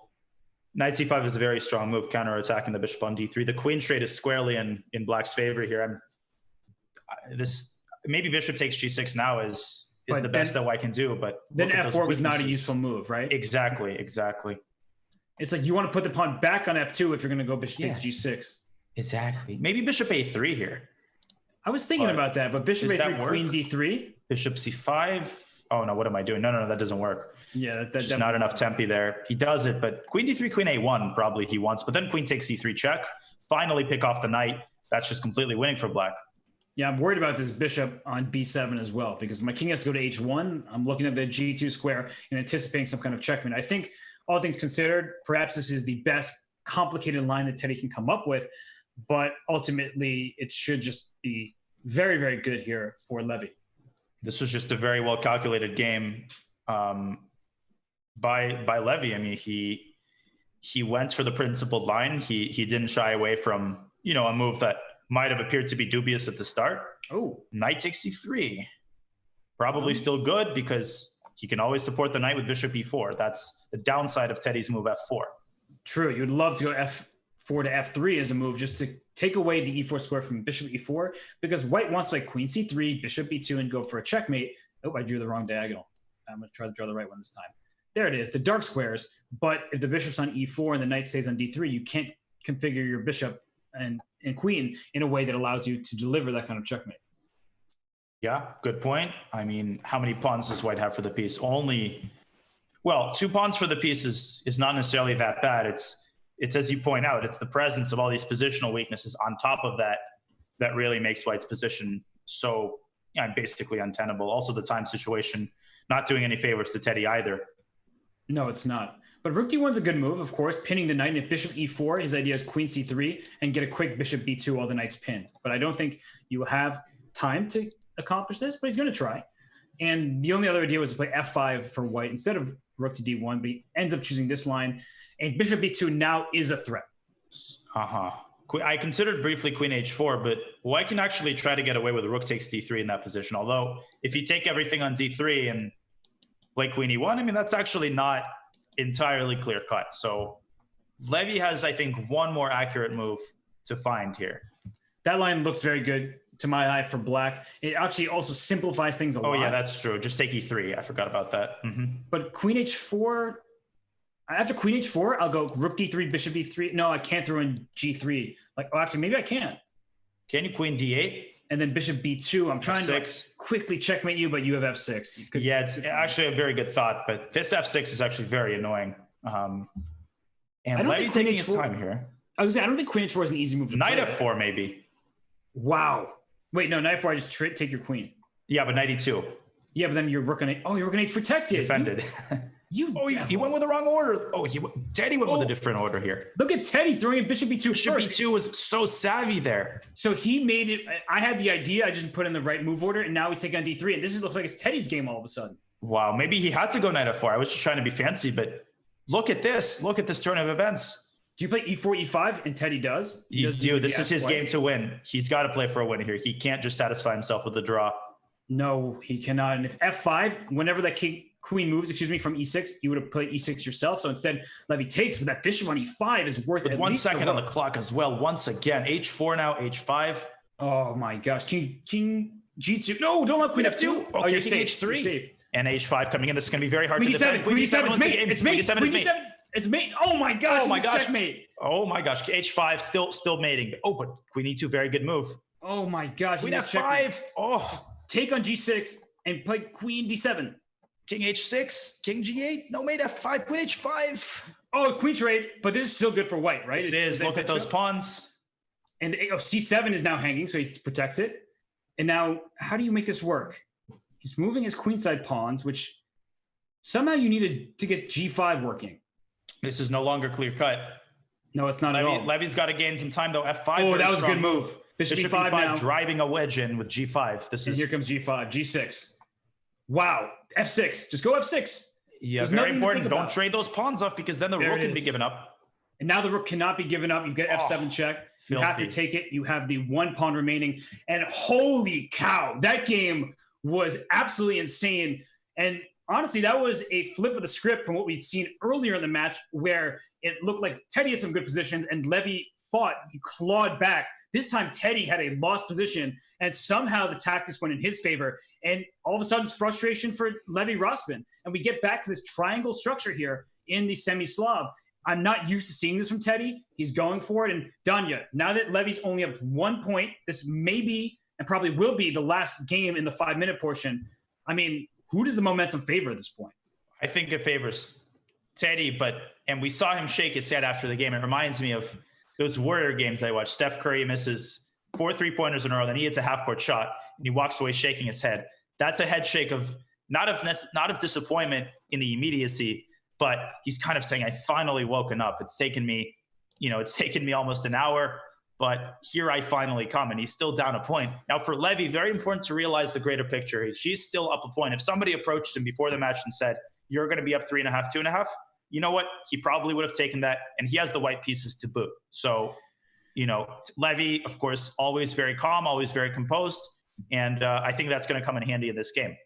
And this is actually now something that, in my vague recall of things I've discussed with Teddy, I often just forget most of them. But this one, I remember talking about the Cambridge Springs with him. We just talking about chess, and he was like, Cambridge Springs seems interesting. So the reason why Black goes for a line like this is you look, and Black has 2 bishops, but look how much more space White has. This pawn on d4 is nice. You still have 2 pawns on 1 in White's favor in the center. But if Black is able to get a move like c5 in and start trading some pieces, then the bishops can come to life. So an interesting opening choice by Teddy. I think that right now you are still looking at the c5 push. Any moment now that can happen. And, well, what's your experience like with the Cambridge Springs? Well, I haven't spoken to Teddy about the Cambridge Springs. I have spoken to him about the Cambridge Summers. I actually really appreciate that, because I thought you were going to make a Harvard joke, so that works out perfectly since Harvard. Exactly. I was thinking about which angle to take, but you took the right angle, Danya. Well, thank you, Robert. I mean, I was going to make a Yale joke there as well, but I don't know any quality people. Ezra Stiles has no right angles, and I was in Ezra Stiles College, so we can keep this going. We can do this. I would make a Stanford joke next. Well, I would make a history major joke, except I think there's more than one history major in the room. But I think, objectively, White should be slightly better. I do play the White side of the Cambridge Springs. The frustrating thing about this is if you allow c5, Black has these latent advantages, right? He has the 2 bishops, very sound structure, and White can very easily overextend himself. I think that's what Levy is concerning himself with right now. The time is already quite ripe for c5. Levy's got to try to find an antidote to that. So that's oftentimes kind of the battle, that revolves around these types of positions. And Levy's spending so much time here. He's down. He's almost half the time that Teddy has in this game. Something feels off right now. And g4. Whoo! Tabasco sauce dumped on this position right here. g4, going for g5, going for queen h5, trying to checkmate this Black king over here. There are not many defenders in front of that king. So, Danya, I actually like this move, g4. Even if it's objectively not great, I love it. But knight d7 might be the calm move, just to try to get rid of this knight on e5. Don't allow g5 to come with a tempo. Maybe it's not necessary to play knight d7 just yet, but it feels like a type of defensive move. Yeah, I mean, we talk about Cambridge Springs, Cambridge Summers. Levy's going for the Cambridge throat here, g5, bishop h7. And oftentimes that's what you need. Oftentimes, when you have a space advantage, a natural way to transform it is to start attacking, because White's advantages can evaporate very, very quickly with a move c5. I like this decision. Very, very practical chess. Maybe Teddy should go knight d7 here preemptively, stopping the move g5. Knight d7 is a hard move to play because it's a backward move in a position you already feel underdeveloped on your queen side. And I just want to show that line with bishop h7 check. If Black plays a6, you dilly-dally. Here comes g5, knight d7, bishop takes h7 check, king h7, queen h5 check, king g8, and queen takes f7. You get the point. It's a check. And White is scooping up all the pawns, and then the bishop on e7 is hanging in a line like this. So even if the bishop were not hanging, there's probably a checkmate to be had for White. So that's why g5 is such a big threat in the position. It's not just because you kick the knight into one tempo move. No. There's a concrete threat of bishop takes h7 in that position. So knight d7 doesn't allow that queen to get to h5 because the pawn on g4, it's one of those positions. Can I throw my pawn off the board? I'll give you a free pawn. There Teddy goes with knight d7. Yeah, I felt like that was a very Teddy move as well. And I'm not trying to suggest that is bad. I think actually knight d7's very strong practical move. Maybe not the best, but it's very debilitating when you're trying to whip up an attack and your opponent keeps playing solidly. So Levy's also got to be very, very careful here, because if he allows one of these central breaks like e5 or c5, he's making a lot of weaknesses that are currently hiding beneath the shell and beneath the closed nature of the position. So this is going to get a little bit spicy, a little bit dicey for white. Yeah, you just sound like Walt Clyde Frazier there, giving me some rhymes. Dishing and swishing. Yeah, exactly. Exactly. Yeah. An e5 played by Teddy, as you said, you unleash at the right moment, and look at that pawn on g4. Just yet, it's not under attack, but as soon as I make a move like knight f6 or something of that nature, down goes your g-pawn. You can't castle kingside, which means you can't castle at all because you've already moved your queenside rook, and you're able to castle. That is a possibility, but castling kingside is not a good idea when you play the move g2 to g4 in such a position.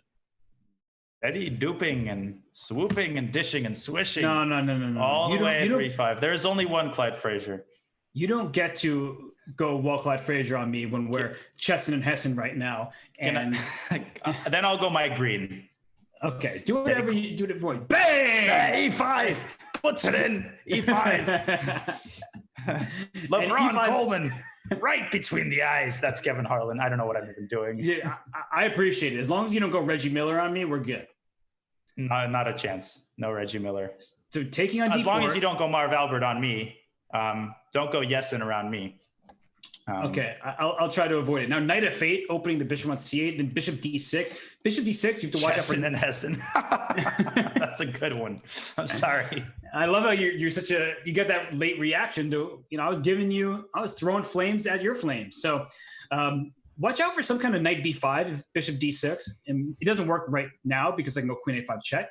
But out of the corner of my eye, I'm noticing a knight d5 type of move too. So if Levy plays a move like king f1, and now it doesn't work at all because queen's on f4, you're getting out of the way of these discoveries. Actually, I really like the move queen f4. Queen f4 just chiseling his way into white's position. Knight c5 here maybe, and dc rook takes c3. Maybe a little bit too adventurous, but oftentimes, actually even knight e5 is a little bit too much. But in these positions, you got to act fast.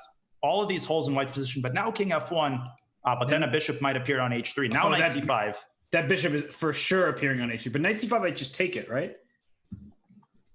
Knight c5, dc, bishop h3, rook g2. No. And there has to be a mate. Queen g4? Bishop takes g5. I think bishop g5 there, because if you take, that rook on c1 might be hanging at the end of the line. Oh, you're right, because the queen can't come to f3 to protect that rook on g2 that's pinned because the rook on c1 is under threat. Nice variation there. But he's got to have to step out of his comfort zone. Teddy doesn't naturally like to make moves like that. There we see knight f8. And yeah, it's a good move, but it probably doesn't land the knockout blow just yet. Rook g3 played by, I was going to say by Danya. Yeah, well, I would have played rook g3. Knight g6 by Teddy. And actually, now knight e2. White is just trying to escape this one. Yes, and it counts. Yeah, knight e2. And that's, knight f8, just a little bit too slow. The good thing for Teddy is, first of all, the time situation. Second of all, even if Levy beats back the first wave of attack, let's say knight e2, queen c7. You know what? Teddy's going to be threatening bishop d6 and then bishop h3. All of the positional advantages are still there. This is incredibly difficult to defend for Levy. So this is exactly what happened. Bishop d6 is a threat, kicking that rook off. Oh, there it is. Now bishop h3 comes. And not only is it a very good check to put your opponent in, but you also connect your rooks. So the second rook, rook e7, rook e8, and black still has the two bishops. Knight e5, played out of desperation, take on e5 with your knight. Watch out for some kind of sack on h7. That's the one thing I'm a little nervous about, is if there's a bishop h7, but there's no rook h3 to follow because the bishop on c8 covers it. And, well, bishop anywhere, e6, d7, connect your rooks, bishop g4 is probably the best move. And 7 seconds left for Levy, counting down here. This looks like it's Teddy's game. Yeah, Coleman for the win. Bang. Are you talking about like Derek Coleman? We going back in time here? Derek Coleman. Now you got me. That does not ring a bell. Doesn't ring a Raja bell for me. Oh, you just went full full Raja Bell on me. Well, he used to play for the Warriors. I think that's the only reason I know that name. But this is just looking terrible for Levy. And 2 seconds on the clock. We've seen him work absolute magic with no time. The problem here is Bishop G7 is good, and Queen H2. The position basically plays itself for Black. I would also consider Bishop H2 just to take away the G1 square from the white king and try to get a Bishop H3 check. And it's just one of those moves that you face Bishop H2 with 2 seconds left. You don't know what to do. It just frazzles you. I like John's pun in the chat. Mama, there goes that Coleman. Very funny, Mr. You can do the same thing with Levy, though, right? Mama, there goes that Rozman. So let me just say, I hope John's moves tomorrow are going to be better than that pun. Otherwise, it's going to be a lopsided match. Do you think there were enough pieces on the E file? Oh, look at that little check. Oh, look. Oh, he had some mates there. Oh, there's a free rook. Oh, my, that's just over. And Teddy ties it. Wow. And Teddy Coleman, his back was against the wall. He ends up winning 2 straight games to close this 5-minute portion. And Levy, I think this is the fewest amount of games we've had in a 5-minute portion, just 7. It's tied 3.5. And, well, we are going to go to our first break here. The match is tied, 3 minutes up next. Don't go anywhere. You won't want to miss these basketball puns ahead.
As we return to the I Am Not GM Speed Chess Championship brought to you by Chess.com, we remind everybody that there are some prizes at stake, but mostly this is for pride, for enjoyment, entertainment. And you can donate to add to the prize fund. It goes right to the players. So if you're a fan of Teddy, if you're a fan of Levy, and of course we have matchups tomorrow with Lawrence Trent and John Bartholomew and Chrissy Yip and Greg Shoddy, feel free to donate and add to that pot. But Danya, so far it's been fun. I've been enjoying today tremendously, especially this first 5-minute portion right now was enthralling, and we even had basketball references to boot. We did, and we encourage people to also participate in today's daily question. If you want to see more of these fascinating, amazingly fought matches, give us some suggestions. What other types of matches could we think up to make other speed chess championships? And be creative, brainstorm. That's how great ideas begin. I've been thinking about this all day long. Don't be shy, jump into the discussion, and we really, really value everyone's feedback. So bizarre ideas, outlandish ideas, everything is welcome. Do you have any ideas, Mr. Hess? I'm waiting for the Speed Hess Championships to someone to write that, because I feel like, goodbye.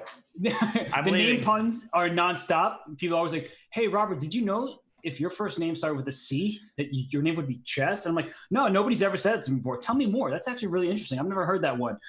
But I actually have, maybe if I make this request publicly, Chess.com will do it. I would love to see a Chess 960 official random speed chess championship. I think that'd be a lot of fun. You would see some of the top players in the world lose in a couple moves just because they're like, wait, what's happening here? And we had the Fisher Random World Chess Championship, which was a FIDE event where Wesley So ended up beating Max Carlsen in the final. But I think it'd be so fun in a speed chess championship format, or just a variant, where you play King of the Hill, you play 3 checks. It could just be for pure entertainment. The players don't have to prepare. There's nothing serious going on. And I think you get the best time for everybody when everybody's relaxed. Absolutely. One other idea that I had was maybe a senior speed chess championship. There are some players in semi-retirement. I'm thinking Larry Christensen, Jan Elvis, just beasts of American chess. Now, Larry Christensen, for example, a bullet legend. I want to see them come out and play some Blitz. So that would be another idea. So many interesting concepts. We want everybody to jump in. Do you feel that? That is the producers and the tech team kicking you, saying, you really want to create more work for us? Because as soon as you start putting people who may not be so used to using the technology, hey, it's more work for them. That's a great point, Robert. I'll consider it very, very carefully before making further suggestions. In the meantime, we have some chess and Hessing to do. We do. Let's get the chess going. Teddy Coleman gets the white pieces in this game. He's tied with Levy after winning 2 straight games there. So the momentum's shifting, it's swinging in Teddy's favor. And we have this position, which I know Teddy has been studying as of late. And we have B takes C3. So this move, B takes C3, Queen takes C3 is an option. B takes C is a 3. I can't speak. B takes C3. Pawn B2 captured on C3. That's what happened. Which pawn captures which pawn? I don't think you made that clear enough. The B2 pawn that's no longer there captured on C3. Okay. And look at the central control by these pawns. Like D4, D5, and here's E4. This is the plan. And Magnus has made lines like these very popular, where he says, I just am clamping down in the center of the board, making Black's life as difficult as possible. And Levy going for a quick F5. Mm-hmm. And for Teddy, is he going to consider knight H4 here, trying to stop F5? Yeah, F5 is very annoying. Yeah, F5 is a very annoying idea because, something like bishop G2 F5, if white center collapses, things could spiral out of control very quickly. I like knight H4. Question for Levy, does he play G6, knight G7 to reinforce the idea of F5, or does he try to find a way to play F5 fast? I mean, F5 in this position is not out of the question. He does play G6, sort of King's Indian style, but he's going to fianchetto his knight rather than his bishop, would be my guess. Or play F5 immediately. Nothing wrong with that either. Well, the downside of F5 is, of course, the bishop on G2 is very happy in such a position. So he fianchettos that knight. But the problem with playing King's Indian style when you don't have a dark square bishop, yes, the dark square bishop on G7 often stinks in the King's Indian because it's behind your pawn wall. But without it, the H6 square is one that bishop on C1 will land on in the near future. Yeah, exactly. Which means by definition, F5 introduces all these weaknesses.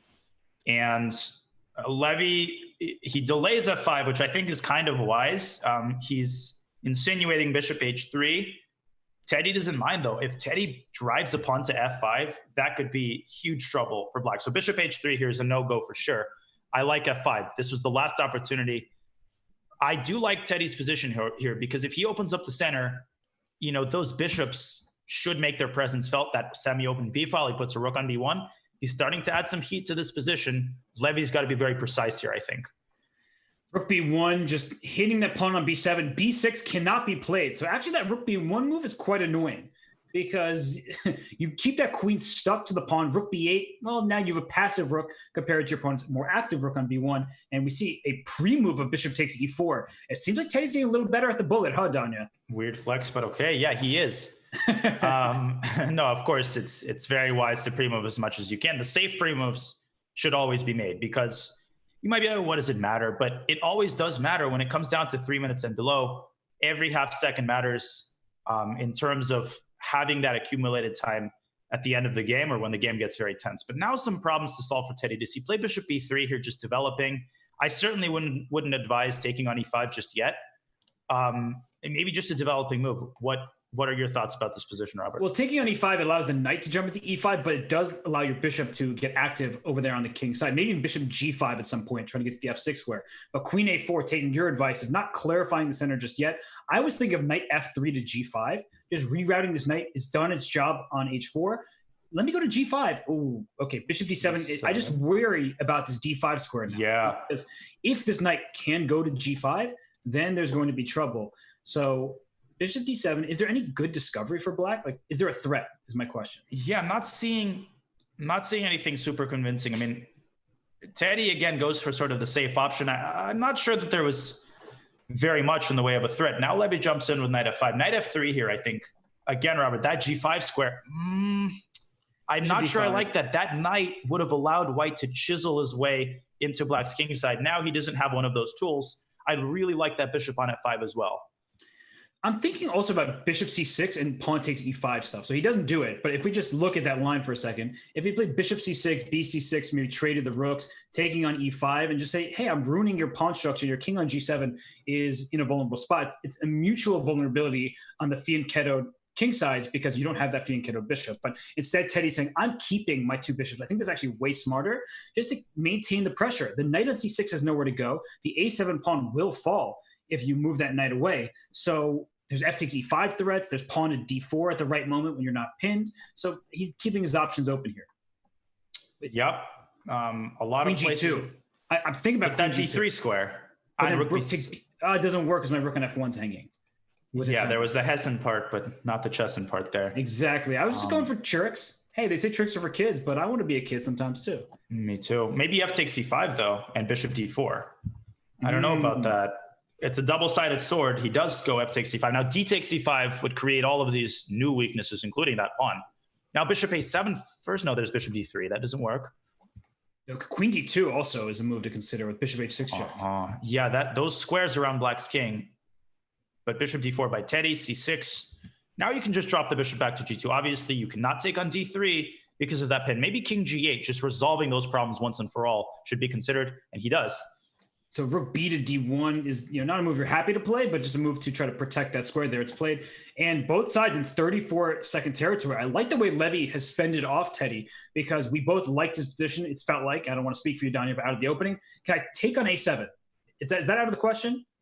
Absolutely not. But c4. Why not? I mean, look at white's position is very, very solid. Maybe bishop a7, knight c4. There's queen b3. Queen b3. So you get away with it. How about c5 for black? Just trying to trap this bishop in here. I like it. He's got to try that. Otherwise, bishop drops back. Is there any alternative? Maybe bishop h3 also, trying to massage those squares around white's king. But Levy's got to make a decision. He's down almost below 10 seconds now. Well, I think here we c5. go again. Seatbelts fastened and mandatory. So I think you have to go bishop to b6 at some moment. I didn't like bishop d5. It's not the move that I would have thrown in because now bishop h3 feels more vulnerable for white. So bishop b6, you need to save this bishop. And that's the only way I see how to do it. Queen b2 played. The d3 pawn is now under attack, so I don't like this at all. For take before, he barely got that move off. And now d4 That's a good move. Now he's trying to evacuate the bishop. And Levy, knight d3. That looks so flimsy, though. It really does. Rook takes f5 is a threat to win the knight on d3. Can you go rook f5 now? But does rook e1. Rook e1. There's rook e1. No, but it doesn't. Rook e1. Now rook f1 though, and then still rook e1. Oh gosh. Oh man. King G2, Rook Rook E2 E2 check. wins the queen of the game. It's just the game. Oh wow, what a devilish move by Levy. So understated. Rook E8, it seems like he blunders. He had it all planned out with 2 seconds on the clock. Another frustrating loss.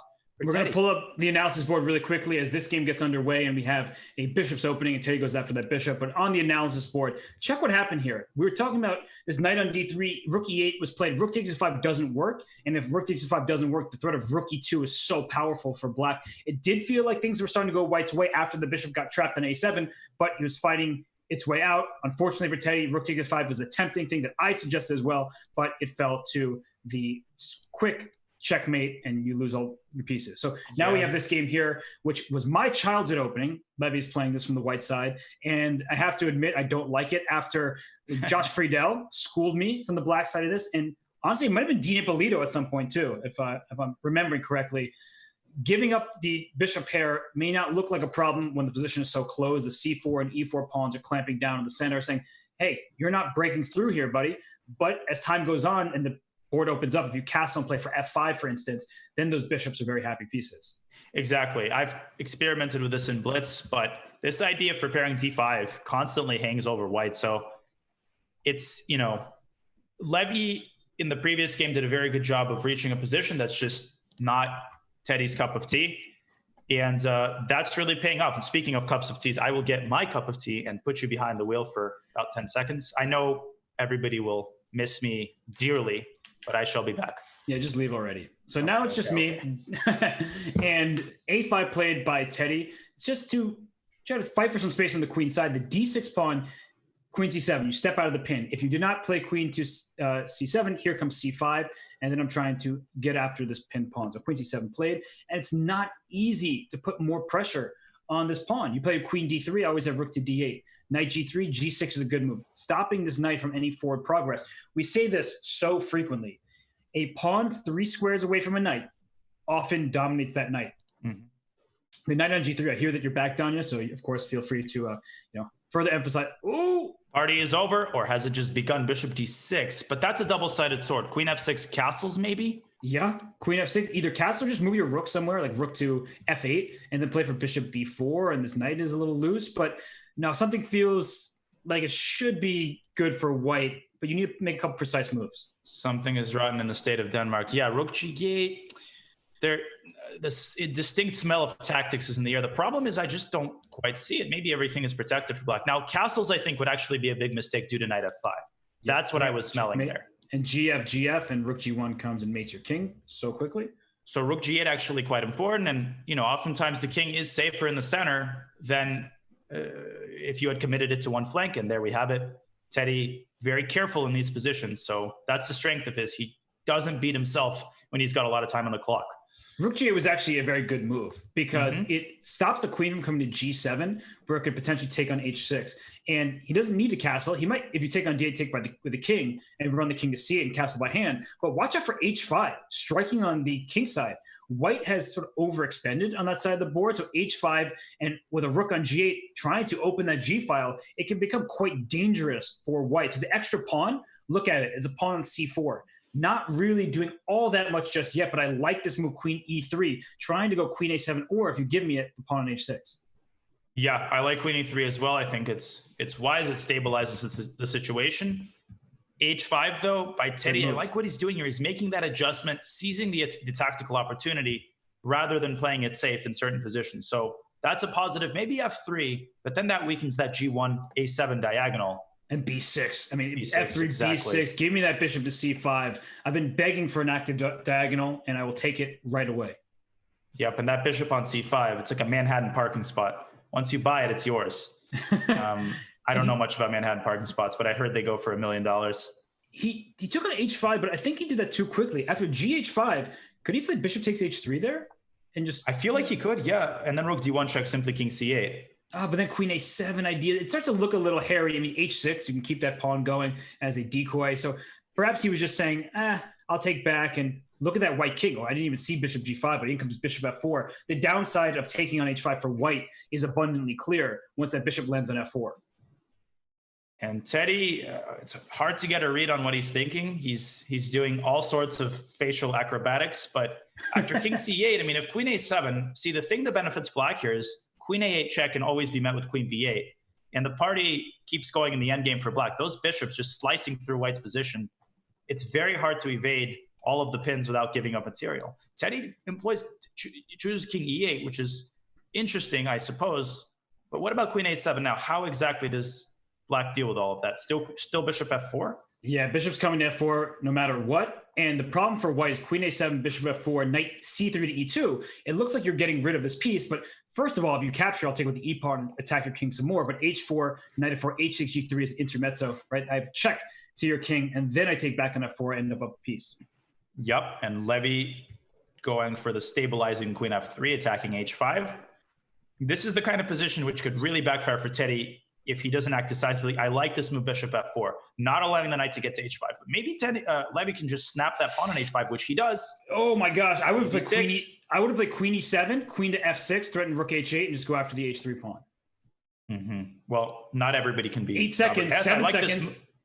Rook h8. Rook h8. Rook h8. Oh, that's slicing and dicing here. King g2, rook h3. Can't get out of all the pins. King g1, rook h3, and then g3 is going to fall. This is looking very grim. Oh, this is not good. Okay, so rook h4 threatens bishop g4. I don't know if it's in time, but I'm just thinking, can I go after this queen? What else can black do here? Because knight takes f4 is a big threat. I love rook h4, but then maybe knight f4 and knight f5 if he takes f4. Okay, the queen has no threats. The black queen covers d8, so you're safe for the moment, but that was a very good move and a very quick move by Levy, queen d3. He's just so strong in acute time pressure. Now c5 is in the mix as a possibility to ward off black's queen because the queen is tied down to the d8 square. I think I overestimated, and there queen it comes. C7. Here's queen c7. Just retreat that queen. You can't allow checkmate in one. There's nothing else to think about. And we barely got the move off. And queen e7, I like that move. I'm sorry, this is so crazy. Now it takes him bishop f3. Exactly. Start with bishop f3. But not immediately. Yeah, because you traded knight f5. Good call. So bishop f. No! Oh, he's just barely getting left. Oh. And now we have even material, but 2 seconds for white, 10 seconds for black. Rook f4 check, and then bishop h4, but there's knight f5 coming. Here's knight f5. Knight f5, and again, Teddy's starting to let this slip. Oh, knight d6 and f3. F3. What a move. Oh, gosh. Knight c4, the knight comes through. And the victory tour begins for the knight. Look at this. Take it and play f5. You have to play f5. And rook f6 is a passive move. You had to play f5 to open things up. And here the rook's coming on rook g6, come to g2. There are definitely chances to hold for black. Absolutely. Bishop g5.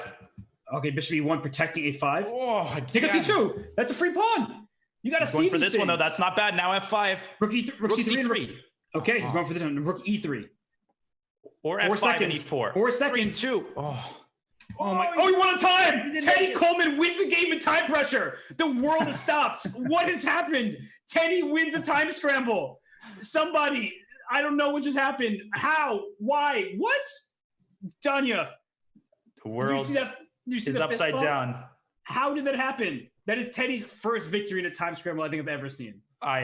Ever. Second that. And Teddy just leaning back. I think he might have thought he lost on time, and then he thought, wait a second. No. It was the other way around. I think he's in as much disbelief as you are, Robert.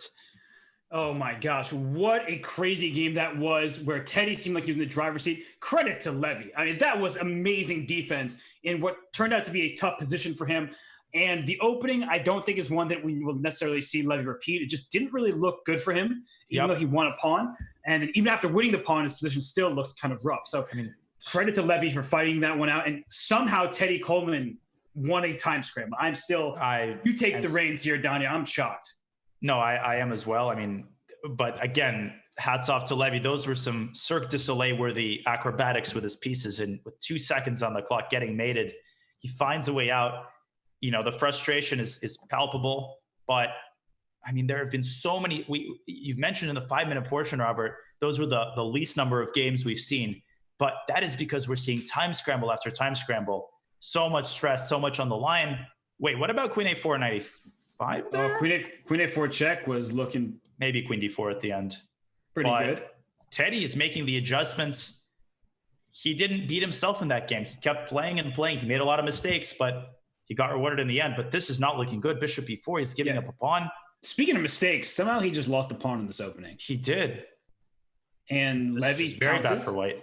play queen e2. The thing is, you have two bishops, so I understand that black's up a pawn. Play queen e2, castle, play quickly, and then go for something on the king side, right? It's not the worst pawn that you've ever lost, and there is clear counterplay in the form of two bishops. So just go. Just go. And I want to state for people who are saying, go easy on Teddy. Teddy is one of my lifelong best friends, for those of you who are not aware. And we've played many Blitz games. And Teddy, I really have never seen him win a time scramble. So I am shocked that just happened. And for Levy was living on the increment multiple games in this match. And that was the first time he's actually let his clock fall. So Levy, now again, he's in time trouble here. He's down 45 seconds on the clock. So, what do you make of this? What's this dynamic like? Are they just trying to get us hyped for the bullet portion of this match? Yeah, it's Teddy Rozman against Levy Coleman here. And Levy, again, I've been beyond impressed with his ability to make the most out of 2 seconds situations where I would have either blundered, made on the next move, or lost it on time. Nerves of steel. At the same time, I feel like he has to get out of his head a little bit, play a little more confidently. We saw him start off the match playing quickly in the opening. I think he has to find a middle ground there. I still think he's the favorite in bullet, but he's going to be fine with an even score coming into the bullet segment. I think that's how confident Levy should be in his bullet prowess. But with 26 minutes left, this is where I think Teddy has got to make the push to get a 2-3 point cushion coming into the bullet segment. And I see a great comment by Daniela Queen in the chat. This looks a bit like the line in the Vienna where white sacrifices the e-pawn. That's actually a really good call. It looks a lot like that, where all of a sudden the e-pawn's gone, but white has the two bishops and some clear play. And, actually, in that line, there's not the two bishops, because the bishop goes to knight takes either b6, bishop back to e7. So. I don't know about a4, a5 though. Levy just made the face you make when somebody orders a burger in a seafood restaurant. Like, not quite enough spice there, but still some pressure going. And that is indeed a great comparison. White's always going to have compensation here as long as the center is open and his pieces are active, with rook fd1, for example. Yeah, rook fd1. Bishop d6 comes to mind, just to plant that bishop in, then play knight e5 to follow in some variations. In fact, bishop d6, rook e8, knight e5 is interesting. Indeed. I like this, actually. c5 might have been a little bit rash. Maybe, it's easy for me to say. Teddy, again, starting to pile up. Maybe a6 here? Ooh, a6, a tough move to play. Can I take you on a6? Are you just giving me Bishop your pawn? f3. I did blunder that, Robert. I did blunder that. I guilty as charged. I appreciate your honesty. It still looks very interesting, and black will certainly fight on in a line like that. But I just figured. And there we see it. Ooh. Well, Levy follows, the best. What can I follows say? the Danya school of chess, is what you're saying. Blunder and call it and pawn it off as a sacrifice. Or shall I say pawn it off as a sacrifice? Anyways, let me stop that entire train of thought before it gets out of hand. Oh, man. And knight to d5. So wait, what's the situation now? White even. I was gonna say white is up on. But bishop b7. These two bishops against two knights always leads to the most complex of positions. That pawn on c5, if it reaches c7, that's a problem. But white's king is not comfortable either. This is anyone's game. But the bishop on d6 is such an excellent piece. It is. Oh, but nice find though. If bishop takes d5, there's probably queen g5 check, and then you could take on d5 with your queen. That's really nice geometry there. Good observation. I think c6 I like. I think he has to try it. And take on b7, queen b6 here. And can I have some kind of, no, b8 doesn't work. I was trying to play a rook b1 type of thing. Oh, yeah, same. I'm afraid he has to move his bishop back, but the plus side is a5 falls, and he's got that c pawn, which is also passed. I guess a5 doesn't fall immediately, but it is a weak pawn. White's got to be better here. And the f3 pawn, we've seen this actually several times today, where the double f3 pawn is really nice. Look at the pawn f3, covers against that knight on f6. Now white is up a passed c pawn, and if you get your rooks behind the pawn, start pushing it, that's when the magic starts to happen. And rook c8, just stopping it. Okay, knight to c5. Watch out for knight b3. That is a fork. Yep, queen e3 is stabilizing move. Now rook d1, for example, and then rook d6 comes in. The problem is black has no supports for his knight. So as soon as white, takes one brick out of the structure, and here we see knight d7. That pawn on c4, if handled wisely, can decide the game. Bishop e5 here, a good move as well. He's also got the time edge. But who knows what's going to happen? We've seen all sorts of things in these time scrambles. Right. Watch out for this rook on c1, queen a3. Uh-oh. And now buckle in, ladies and pawn. gentlemen. Buckle in. Go queen c4. You have to protect that c5 pawn. You cannot afford to lose. He finds Good queen move. c4. Knight Now g6 activating the knight. Knight f4 becomes, in the future, a possibility. And queen takes f3. Queen takes f3. That's a and pawn. then knight f4. Oh gosh, I misses it. See it. At c6. That pawn is passed. One. Oh my gosh, God, two games in a row. What is happening? Levy is just not looking at the clock, and somehow, maybe it's like a law of averages type of thing where Levy is in immense time trouble every single game, and it's really coming back to bite him. And Levy rolled his eyes, he cracked his neck, and he's just like, "What the heck is going on? I need to get things in order here." Queen f3, Robert. I think that might almost have been winning for Black because knight f4 there was such a devastating threat, and Levy he's just lost the thread a little bit here. Yet again, he has to put things in perspective. It's only a 1-point lead for Teddy, but the world has shifted on its axis. Teddy has won 2 games in a row by time forfeit. Never thought we'd live to see the day. I mean, seriously, I'm just in utter disbelief right now. But kudos to both of these players for giving us an absolute show. Indeed. And Levy's just down 1 point in the match. And Danya, as we get closer and closer to the bullet section, how many games can Levy be down and you still consider him the favorite against Teddy, considering that Levy is the better bullet player between the two? I think within 2. I think if Levy is down by 2 points, he still has the edge in bullet. I think starting at 3 points, that's when things get concerning for Levy. And again, I'm not trying to minimize the effort Teddy has put in here, which has been immense. He's played faster and more accurately than he did against Danny. The problem is I've played Levy hundreds of bullet games. A guy is a speed demon, and he's able to maintain a very high degree of accuracy. So I'm not going to make any global predictions here, but I feel like, the bullet could be influenced by the emotional state of the player. So, it's not the same as if they were just to sit down and play a bullet match.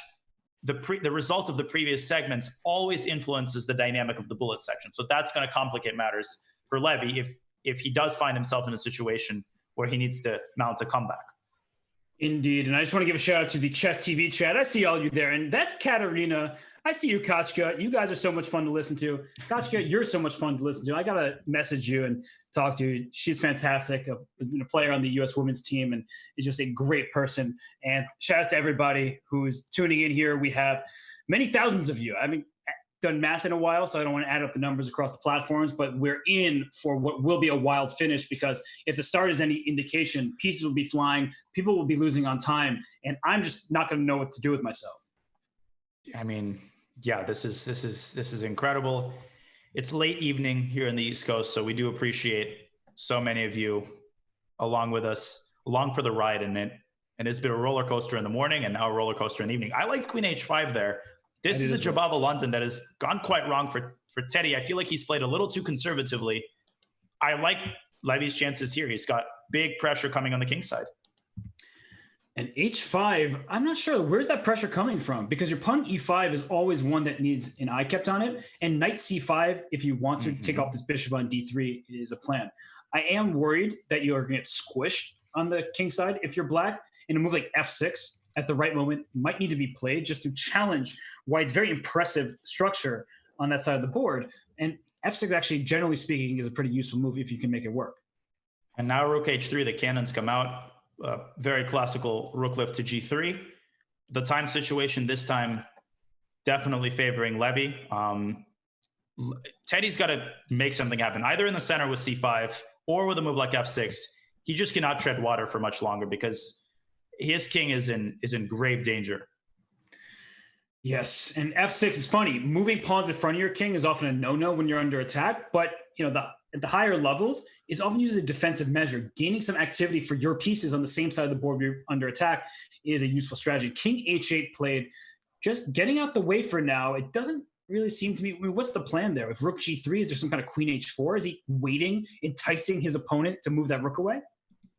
I suppose. Now Queen F5 comes in, and there we see it. F5. This doesn't solve, I should mention also the positional nature. Favors what? E takes, Robert, he takes F6 there, and Queen G3, that would have just sliced through that diagonal. And that was a big mistake by Levy.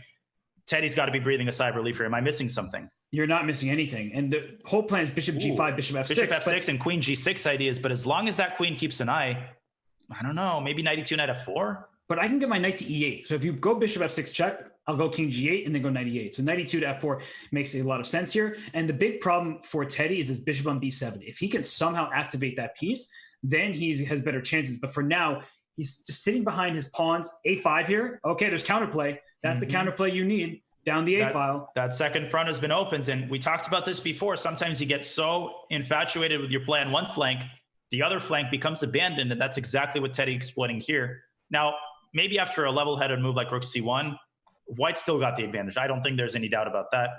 Levy does precisely that. But the trend is in Teddy's favor here. He's just got to play fast.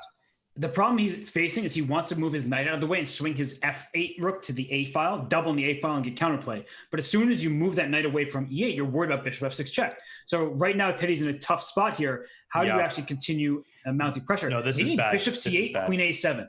And he plays c5, just trying to open up some squares. And d4. I like this, but it's too much. I mean, there's just not enough grounds to start a fire. You know, he's got the bishop on d5 now, but he's down 2 pawns. c6 comes in. Hey, man, he didn't start the fire. It was always burning. Oh, that's genius. I don't think I can say anything the rest of this commentary that is going to match. Danya, you say it best when you say nothing at all. I will say nothing at all. That is... rather than speak and remove all doubt, as they say.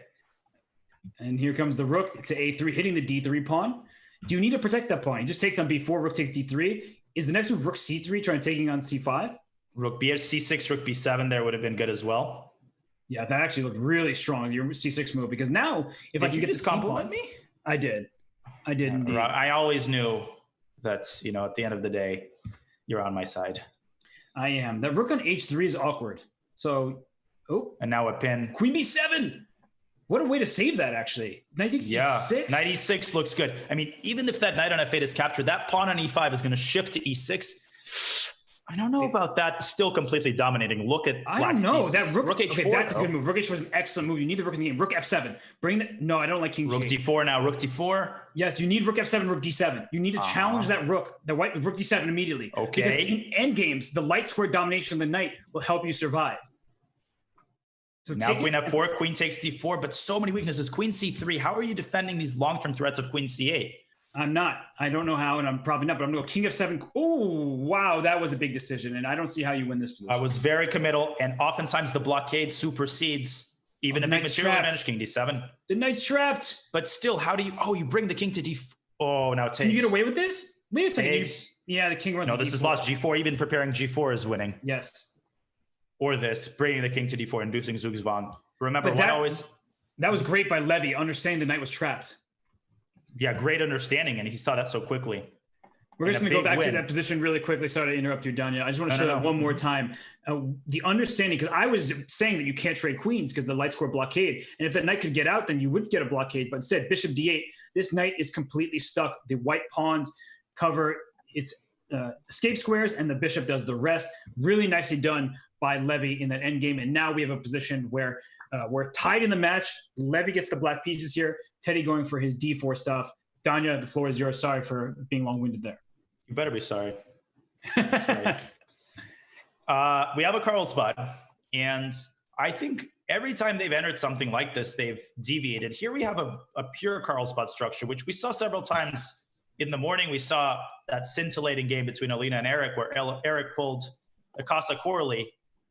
This was a slightly different line. Here we see g6 by Levy. The idea is to play knight g7, potentially, and swing that knight around to f5.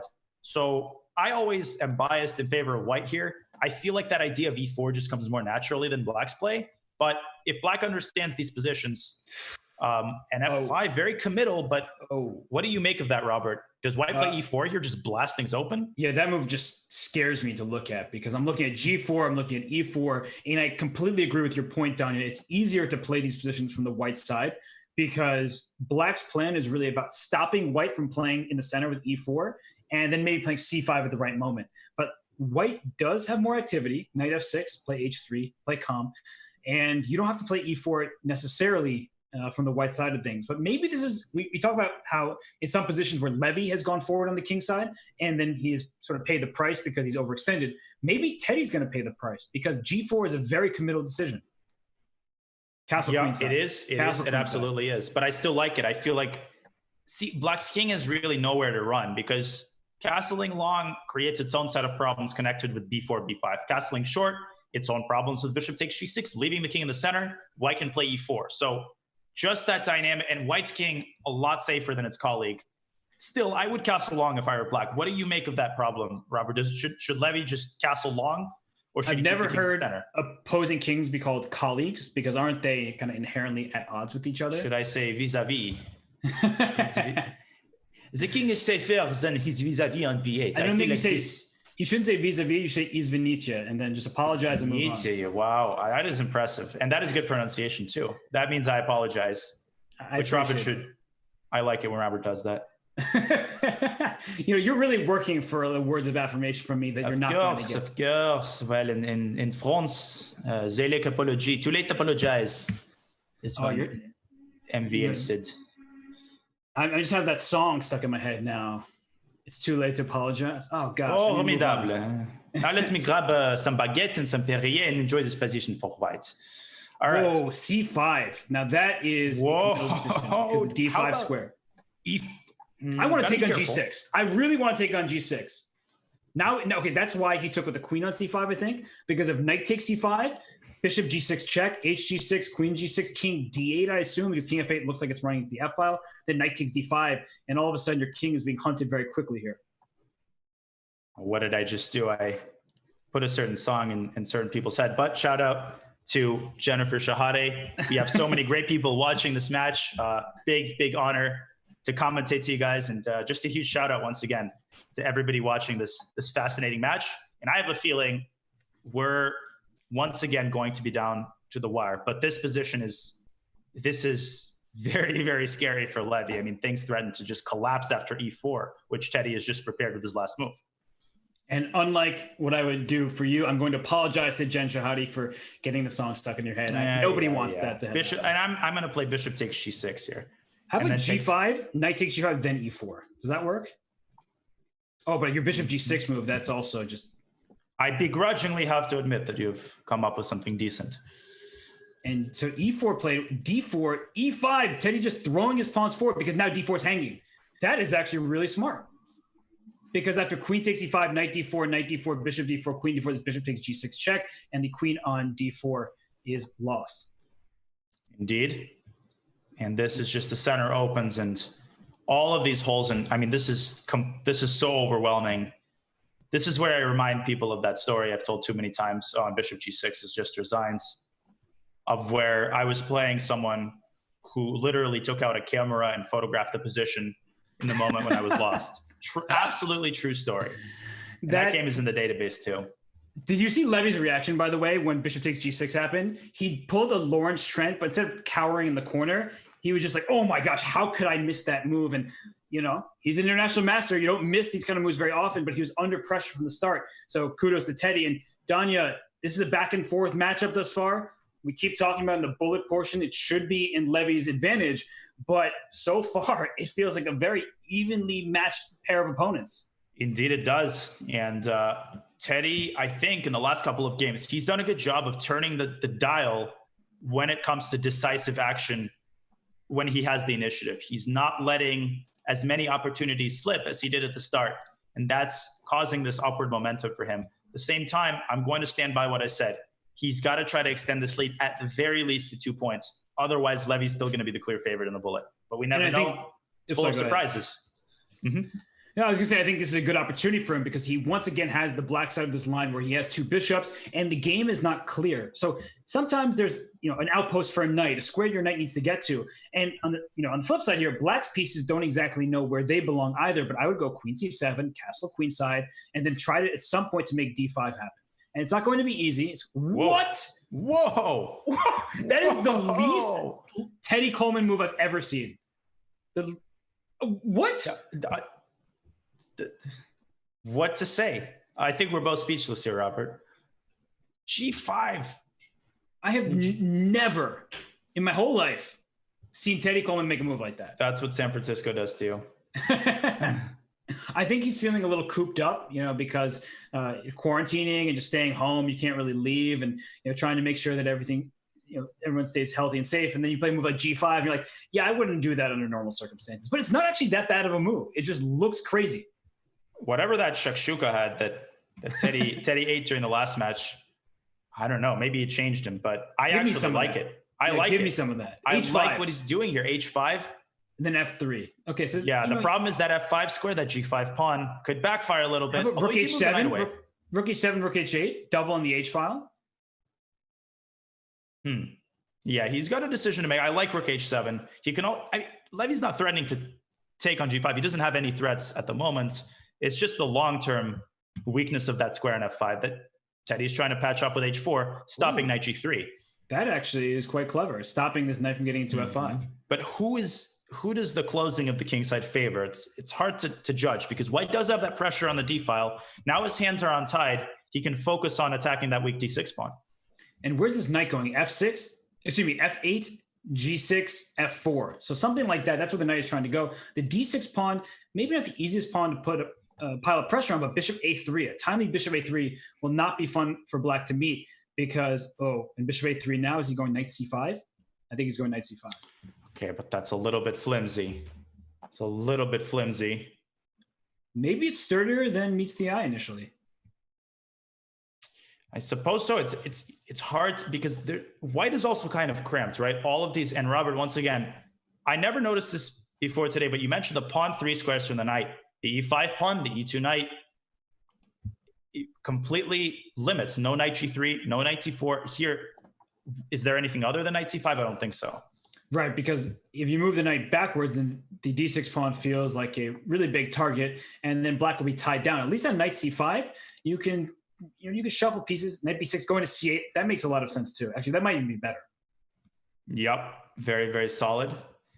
And the reason why I like that better is if, in the case of knight to C5, maybe White could have captured on C5, traded the pieces, and say your bishops have nowhere to work with, and maybe just a draw. But I think that in knight B6, you're asking White, well, what exactly are you doing from here? Where do your pieces go? And it's very time consuming to find ways to keep the pressure going. In certain ways, you can look at this and say, White's got all the pressure here. But it's a two-sided coin. Black's reacting. White is the one who keeps having to generate ideas. C5 is interesting here. It simplifies the position. I kind of like the practical value of that move. If a queen appears on C5, that's just going to be kind of annoying for black. Yes, and the bishop on E6 is one that is, we talked about knights that are restricted. Look at the bishop on E6, nowhere to go for that piece. But Teddy trades on C5, plays knight C8, understanding that if we get more trades on D8, eventually he'll play queen to D6 and trade the queens off the board, or attempt to trade the queens off the board. And if he can push White's queen back, fend off that queen, where are you going to make progress from? And I don't see a square here. Yep, rook D6, slowly but surely emerging from the shell. I think this is equal. I mean, I think this is a high potential of fizzling out into a draw, but the way this match is going, I have a feeling some sort of inferno is going to be lit in the next couple of moves. And this time scramble is going to be lit as well, because a time scramble is coming. Wow, and you're getting ready for Carissa Yip's matchup by using words like lit. And knight to D3, I'm not entirely sure I love that. Just close. Where's the knight going from here? Knight to B4. Okay, I take it back. Watch out for knight B4. And that's really annoying because knight A6. Knight's just chilling and vibing on B4. Actually, queen to E2 now? Queen E2, chiseling his way inside. Once again, queen A6. Okay, take on D2. Yeah. Take on D2 now.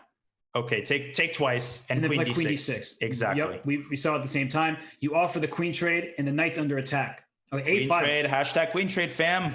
A5, hashtag take knight away. That's not a hashtag. Stop it. Go away. I don't know how to use hashtags. Clearly not. And hashtag Hessen and Chessing. Just go away, dude. I'm done with you. Who's better here? Who's better winning chances? I think Robert Hess has better winning chances. I'm so over you, man. I hope can Chess.com find me a new co-commentator, please? Well, I'm the most interesting man in the world who once had an awkward moment just to see how it feels. A4 now. I like that move. What do you make of... I think Teddy's got the upper hand now. And once again, look at the clock. Is he going to win a third game by time forfeit? And he thought about A3 check, but when you put the pawn A3, there's a pawn that might have gone too far. Here comes the knight to E6, maybe to D4. Okay, that's progress. And watch out, look at the clock, and watch out for knight d4, queen a3 check. If I can get knight d4, queen a3 check, I'm sacking my queen there and forking you on the c2 square. So c3 takes care of that. You're not getting away with it. Knight on d3 loses its support. I feel like Teddy's got all these maneuvers here. Knight c5. There it is, nice find. And what now? Bishop e6. Oh, look at the it's a b3 pawn hanging. In the clock once again. Oh my, c5 was a piece. C5 won a piece. C5 wins a piece. C5, knight d5. Oh my, and tying it down, and this is just over. And he wins on time. What is happening? What in the world? Oh my gosh. This is just mastery by Teddy, and Teddy with room to spare. He was playing those moves instantly. It reminds me of what Alina was doing this morning, just piling the pressure both on the position and on the clock. Just Teddy's on a roll here. And C4, B3 now starting to play more experimentally in the opening. I think he's confident. Once again, he's got to keep striking while the iron is hot. We have a question by Chess saying, if Teddy goes up by 3 heading into bullet, is he the favorite? Honestly, it's lately in the time scrambles, Teddy has been the one winning the games. So Levy was the one early in the match, taking advantage of mutual time pressure. Now it's been all Teddy. So I don't know what to think in bullet. Levy's rating is far higher. He's 2,700 plus, maybe 2,750 in bullet. Teddy's rating is something like 2,350. But with that 1 second increment, it's not pure bullet. You're not going to see as much just flagging. You can build up some time. It will be anyone's match, but Teddy has to be thrilled with how this match is going. He was down 2 games in the 5-minute portion. Now he's up 2 games as we are deep, and this is our final game of the 3-minute time segment. So yeah, I mean, Danya, this is crazy stuff. It is, but I should also point out that Levy, I've known him for a long time. And I don't say this about everybody. I certainly don't say this about myself. He's very composed. It's hard to break him, and he's playing a good opening here. I like that bishop on b7. With 1 minute left, this is probably going to be the last game. I always say this, but I always mean it. The last game of the 3-minute portion, especially when the match is close, might very well carry the most importance of any single game in the match. Although obviously every game is equally important in some sense, but this is what is going to determine the brunt of the momentum coming into the bullet portion. I don't know what you think about that, Robert. I just feel like this game is carrying a lot of weight. I think that Teddy has to go full Weird Al Yankovic and take the Chevy to the Levy right now because, he's up 2 games in the match, winning this game, making it 3. That gives him some more breathing room as we enter the bullet portion. So right now, I don't love White's position. I actually think Black has done totally fine here, but maybe some kind of just knight c3, double your own pawns in the d file, and then try to bring the knight into the center. Yeah, well, at the same time, Levy Yankovicing that bishop away from d4. Oh, that's terrible. 10:15 p.m. Finally failed the class. Puns 101. Oh, I mean, I made a bad reference there. Hikaru coming in. Yeah, of course, it's American Pie, Don McLean. Oh, I was gonna make another one. I'm taking a lap. I should have been more like Jason Biggs and know my American Pie, but I just was going with it so quickly. It came to me in the spur of the moment, and Weird Al is funky, and it's regrettable. So anyway, Danya, you take the reins here because I'm giving myself a self-imposed timeout. No, that's what I like to hear. I was going to make an incorrect reference as well, truth be told. I was going to make another one bites the dust reference. I feel like Al Yankovic did a spoof of that as well. He did. Okay, that's what I was thinking about. But then Hikaru pulled his Super GM rating on me and made me insecure about my knowledge. Take that, Hikaru. Come on, man. That's right. That's what I was thinking about. So anyway, we have a knight on d6 that I don't like. We have a knight on that's f4. the song that plays through my head when I lose the umpteenth game against Mr. Nakamura. So another one, by the way, that's looking amazing for Teddy. Look at the harmony in his pieces. Now, what's the material count? Material is even. Even. Yes. So, Black is quite solid here. Teddy's lower on time, but you can just sense the confidence. Maybe e4 to follow after queen h6.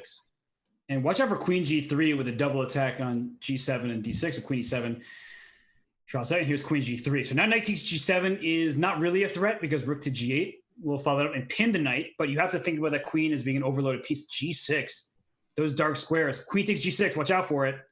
Okay, now it's protecting the queen. So queen takes g6 no longer. Yeah, but that was a huge, filthy threat. Now, how do you improve the position for white? Maybe h4 is a little bit committal. What else? h4 is played, though. I mean, at the same time, he's clamping down on the g5 square. White is not really in a hurry. Everything is well protected. He's just got to play fast here. And how do you keep this going, though? Because where does the white king belong? If the white king were already on c2, then I'll be like, all right, that king is safe and sound. Then I can go forward with an attack on the king. So maybe, queen g5 type of idea, but then the knight will come to f7 at the end and a pawn on g5. While it opens up the h file, it's a double isolated pawn situation where it's not easy to defend. Yeah, safe and sound indeed. And a king definitely belongs anywhere but a capital city. Rooks doubled on e1. Okay, that was terrible. I'm going to self-quarantine my tongue right now after that reference. That was the worst windup and the worst delivery. It's okay. I don't like the record.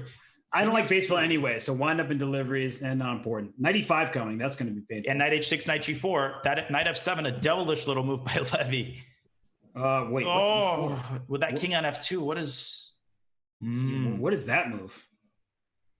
I don't like that. I don't like it either, but I don't see. But what about f takes e4?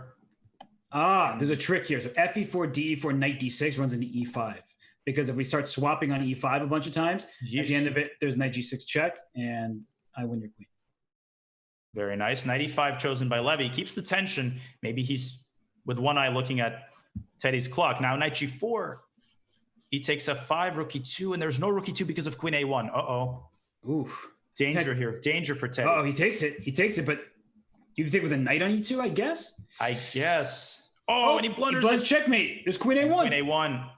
Queen a1 is check and mate. I don't like, there we go. Levy found it. Double checking. Huge win. Oh gosh, that is a huge victory for Levy Rozman. The knight on g4 coming to the rescue. We hated it on d6 and improved itself by getting to g4. And with that, Levy cuts the deficit to one game. We saw that fist bump.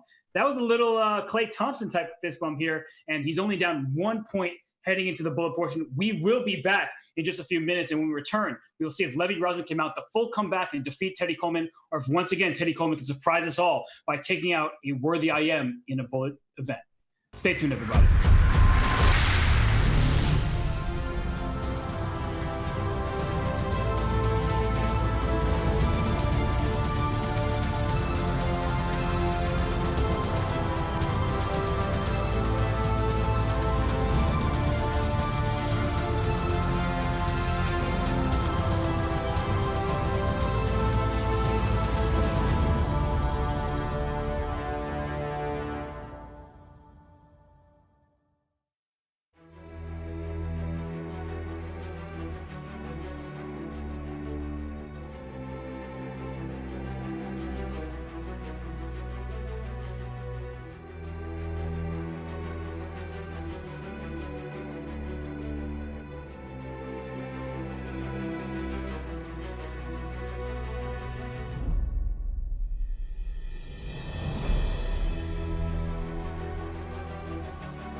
And we return here. We just have one time segment remaining. That is the 25 minutes of bullet chess. And as we look at the player cards for these two competitors, we note that between the two, Levy Rozman is clearly the superior bullet player. He has played so many games here on Chess.com. He streams while playing bullet half the time, and his rating is 2752. So, Danya, we see his rating. We see Teddy's rating. I mean, does Teddy have a chance? Absolutely. And there is no denying Levy is a bullet beast. I've played him 30-second chess, 15-second chess, 1-minute chess. He is incredibly fast. His intuition is good. We see Teddy 23-36 bullet. However, that doesn't tell the whole story. And Robert, we've seen all sorts of things happen today.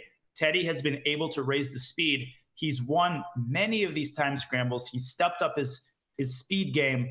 So, and he has, of course, still the lead in the match. So this is going to be very, very close. Levy, undeniably the favorite, but Teddy is capable of anything, and he's clearly in good form today.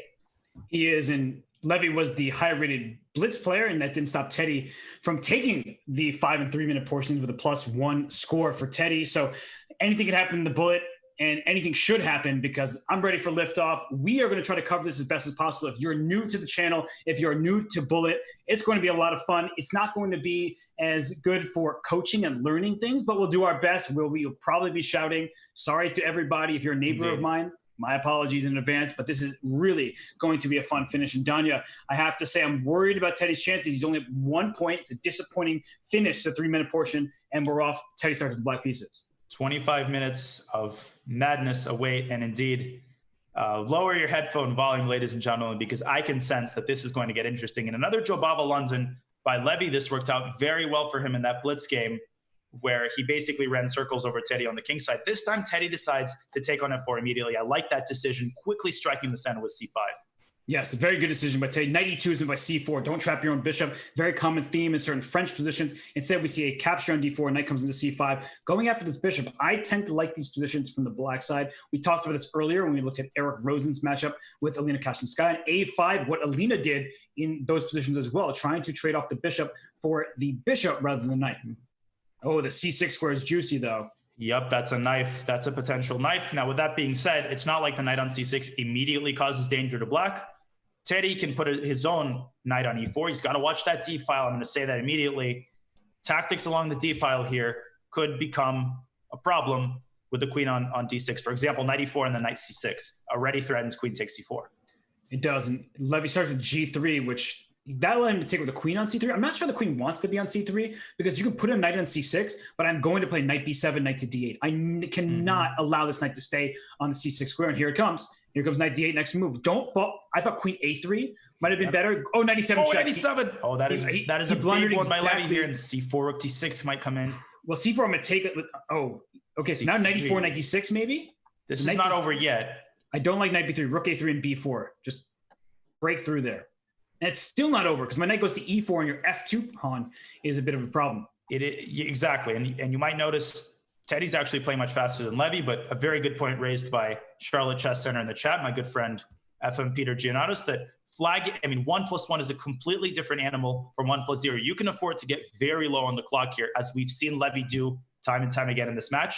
And he's pulled a lot of these out, but this is going to be hard to crack, surprisingly enough. Yes, and the rook went back to d1 because b4, the c pawn would have been pinned. Now b4 can be played, but b4, this rook takes b5, and all of a sudden Teddy wins one pawn. You have a knight and a pawn for a rook that is good compensation. The knight's coming to d6, and actually, watch out for that rook getting trapped. There's some kind of a4. And that pawn on b5 too. Yes, that pawn on b5. Is white even better here? Knight e6. Watch out for knight c4. Knight c4 and rook b5. Rook takes b5. Just rook takes b5. And if b3, rook back to c5, the c3 pawn is weak. Now knight c4, and if rook b1, knight d2, you can at least make a draw there by repeating the move. 3 seconds, and that knight is running circles all over the. Oh, I like that move. Proud of this blockade. b5, a4 coming in. And can white look at this? Can white do anything? Knight e3 check and knight back to c4, for instance, or knight back to f5. Oh, you're going for the win, trying to win. But I would start with king d6, Robert. I wouldn't rush here because of the time situation. Don't force Levy into forced moves. Improve the position first, and that's what Teddy's trying to do. But you gotta be careful. f6, and I want to play e5 at some moment. I don't know if it works. He plays it right now. And do I play d4? Just go d4. Break open the third rank. I don't like e4 as much. That gives the rook some air, but that rook on a2 is still tied down to the pawn on b2. And e3, there's king d3, you lose the b pawn. And 2 seconds left. He barely got that move off. Knight b2, rook c3.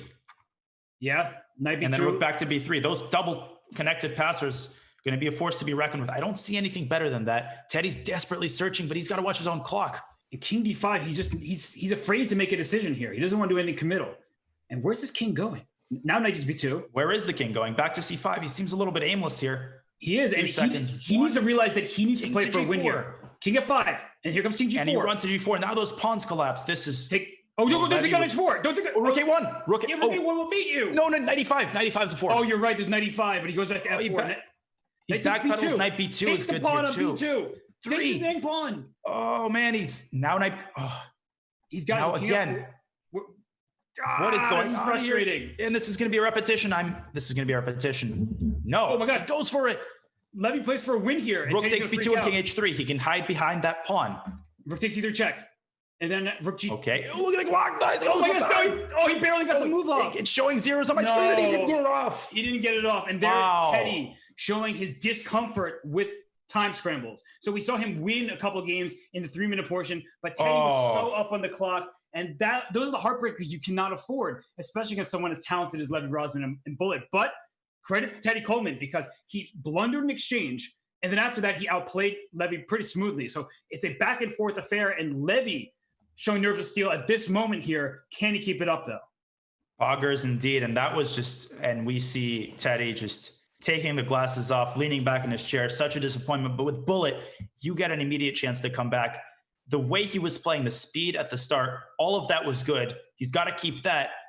But that delivery, he spent a little bit too long hesitating between the king moves and the plans. It's easy for me to say, but he's doing all the right things here. But Levy now, he's going to play e5. He's got another pretty solid position, unless he can play d takes c5 and queen takes d5. That's what I was looking at. Like, is that pawn on d5 a goner here? Queen takes d5? Oh, what? Okay, Teddy going to an endgame, which maybe isn't the worst choice in the world. Mm-hmm. And he's making certain decisions too quickly. And that sounds weird to say when we're talking about Bullet, but you know, I'm both worried about his time management, but then worried that he's moving too quickly. And Levy, on the other hand, is consistently down on the clock. He wants to play bishop h3, but then comes f4, distracting the queen from the pin while protecting the g2 square. Here, f4. I mean, that's just the move. There's no other move. And instantly, in fact, fired that as out of a cannon. Queen g4, there's rook f3. Yeah, rook f3. And rook takes f4. And then bishop h7 check. And king h8, there's rook h3. And yeah, you see what I'm going for. E3, you see what I'm going for. We're vibing. He goes rook e1, which is a good move for the end game, but not tactically alert. That's a Teddy special, but rook e8. Rook e8. And you can't take the rook. No, you can't. In fact, you're just going to lose your f-pawn. And okay, but now white is controlling. Take it. Bishop f5, very good move because rook e7, there's rook f7. I think actually bishop b3. Bishop b3, there's bishop d3. Watch out for your rooks on e2 and f1. So a good move there by Levy. But just take the bishop and go g4 or something. But I've got to say, he's just hesitating a little bit. He's not seizing those tactical opportunities. I feel like that might seriously cost him. And it's costed him here. He's still up on time, though. He's got a very small but significant edge here, both on the clock and on the positional. Levy's doing a good job of neutralizing me. Your rook comes to d7. And rook d7 can start turning things around, but maybe Teddy wants to go rook b8, rook b7, just plant that rook and an annoying square, and the white king will try to go f3 and in. So we might see a draw by repetition, and Teddy takes. Oh, we're getting a pawn end game. But what to make of this? There's h5. Oh my gosh. And king g3.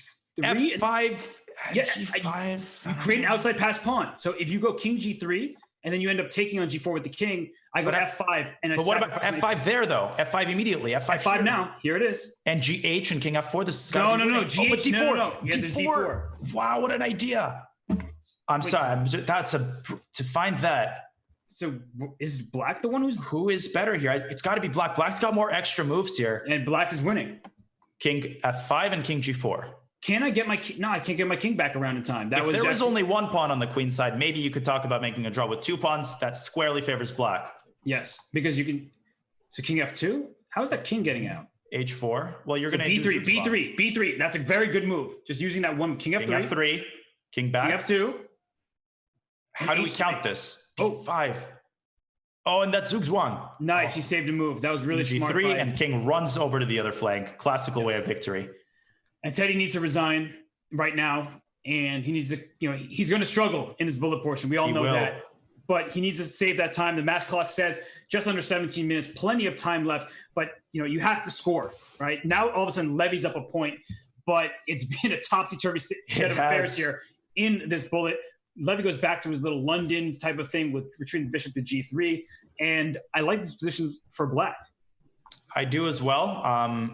I myself play a lot of these. Now, DC and bishop D3 is a good move here, preparing E4.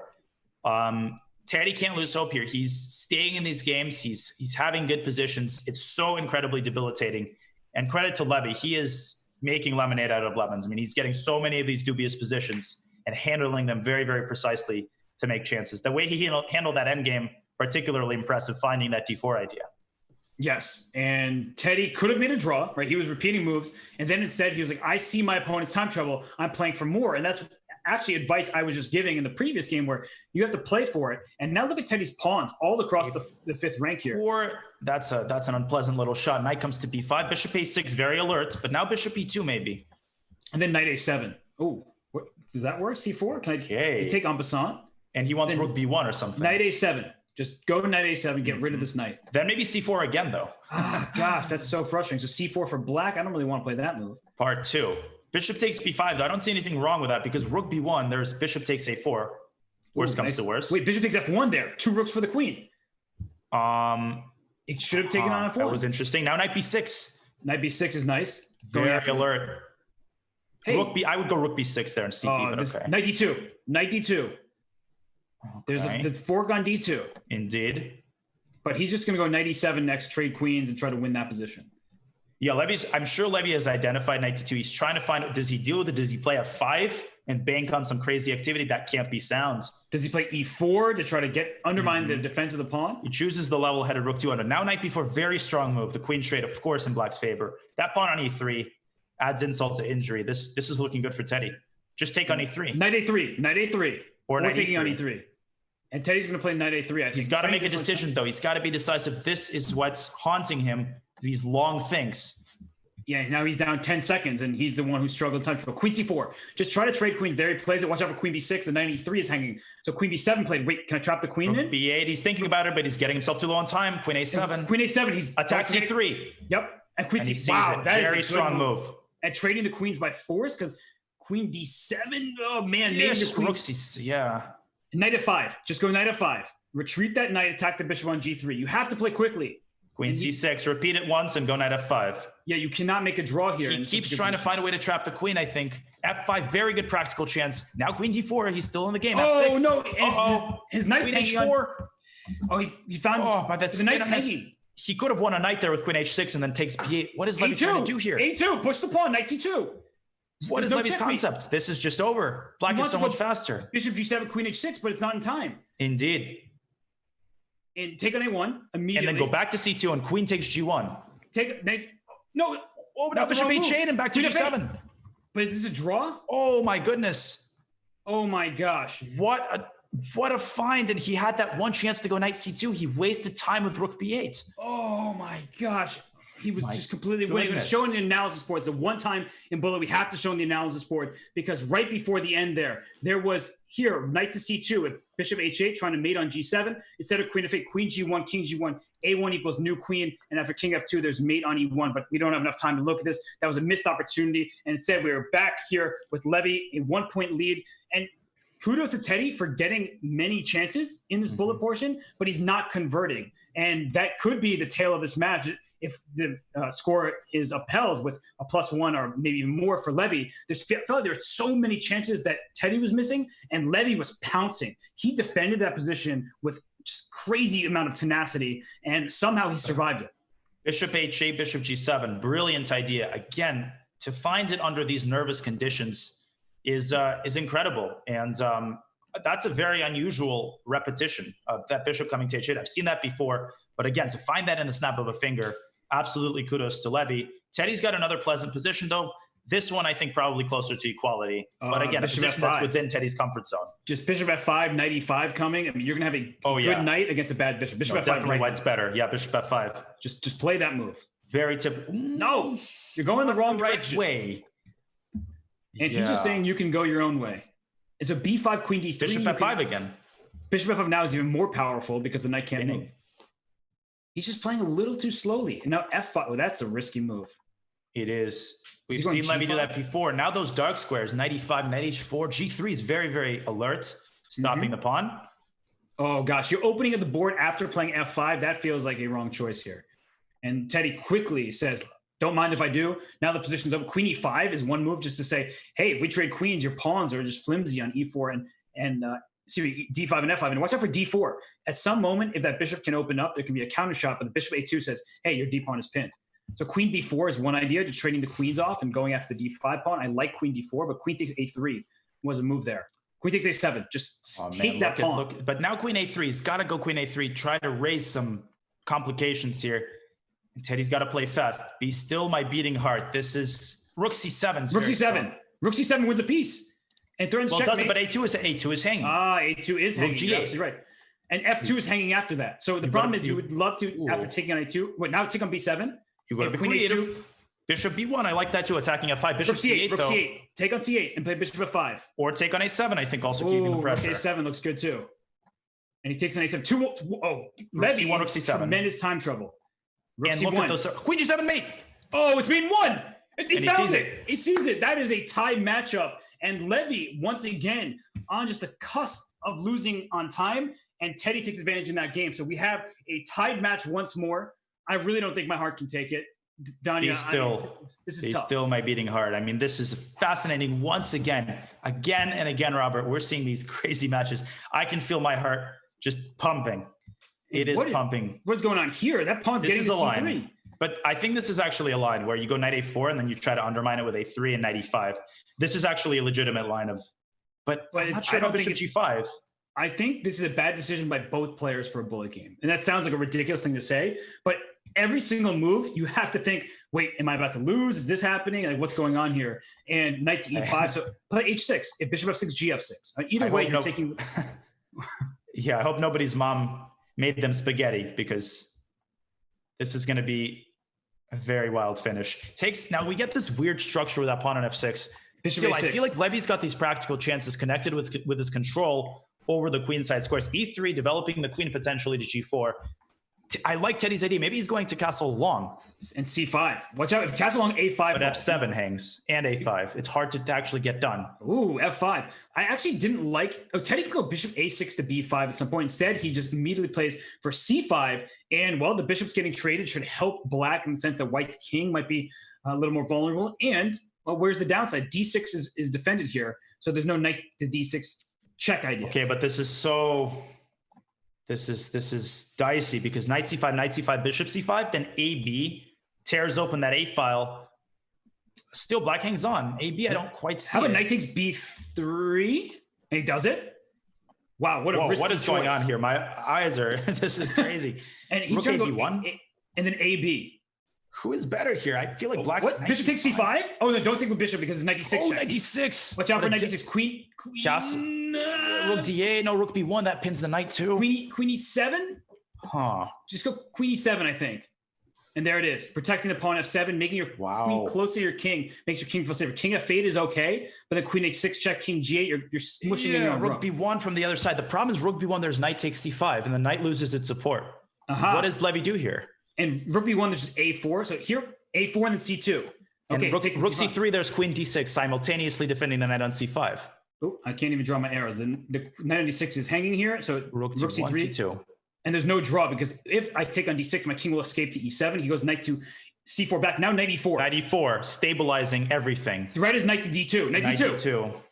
Queen F6. This is pretty decent because now you've got that A pawn. Oh, knight D5. I like knight D5. And he puts this is pretty good too. And rook H to C8. The knight is pinned on A5. And how does it get out? C2 or knight D5? Okay, knight D5 with knight B4. Knight B4, threatening knight D3. And rook D8, does rook take C3, so that pawn's taking rook C5. Knight B3, knight gets out, and I don't like rook C5. Okay. Still winning though, probably. It should be. It's close. C2. King D2. Knight, oh, knight E2. Knight E2 is a huge threat. I don't see a defense. Knight E2. Knight E2. Oh, he missed it. He missed it now. Check. But now that knight's pegged to the F3. pawn. Take the F3 was hanging. He missed Some it. chances there. Okay, King 6 E5. seconds, 3 seconds. King E5. Yeah, King E5, knight C6. Whoa. Oh man, what a save, because I was at the blunder that too. H5 played. If you go H4, He's losing the threat a little bit, still completely winning though. C1 queen a threat. King E4. Oh gosh, the knight's under attack now. Knight A2. Finally, knight A2, and he finds does it. And check by Levy. Rook F1. King G6. Just go. And rook takes C2. Nice try by Levy. And take the knight. Now take the knight. Simplify. Simplify. Rook C3, Rook F3 works as well. Take the knight. There it is. No forks. This is winning. And a resignation by Levy, understanding the match clock, saying, "I need as much time as possible." Wise by Levy. Indeed. A one-game lead for Teddy. I thought, honestly, that it was out of his control. Once he went down a point, Levy being the stronger of the two bullet players, but it's clear that Teddy Coleman is underrated with a 1 second increment on the clock. And right now, a 1 point lead for Teddy Coleman. This knight on C6. Danya, we've seen this before. I don't like it. It's in front of the C pawn. You would like to go C5, hit the D4 pawn, and try to fight against White's better center. But right now, with the knight on C6 in front of the pawn, you're not getting that activity. Indeed. We've seen this before. Levy probably banking on E5. And I have to say, Teddy's hard on himself. You can tell by his facial reaction. He's never quite satisfied with the quality of his games, but he is playing his heart out. And I think no one expected this. He's playing fast. He's playing accurately. He's keeping himself composed in time pressure. With that being said, 5.5 minutes left. Levy needs to win only one game, and the match is tied. And that was a mistake by Teddy. Knight D4. You cannot recapture. No, but there's rook E1. There's rook E1. Bishop D4. You need rook E1. Still bishop E5. Bishop E5 now is very clever. Then I don't know what you do, but Bishop E5 is a nice move. Hard to play when you're walking into a pin, but he plays it. Bishop G4, and then F4.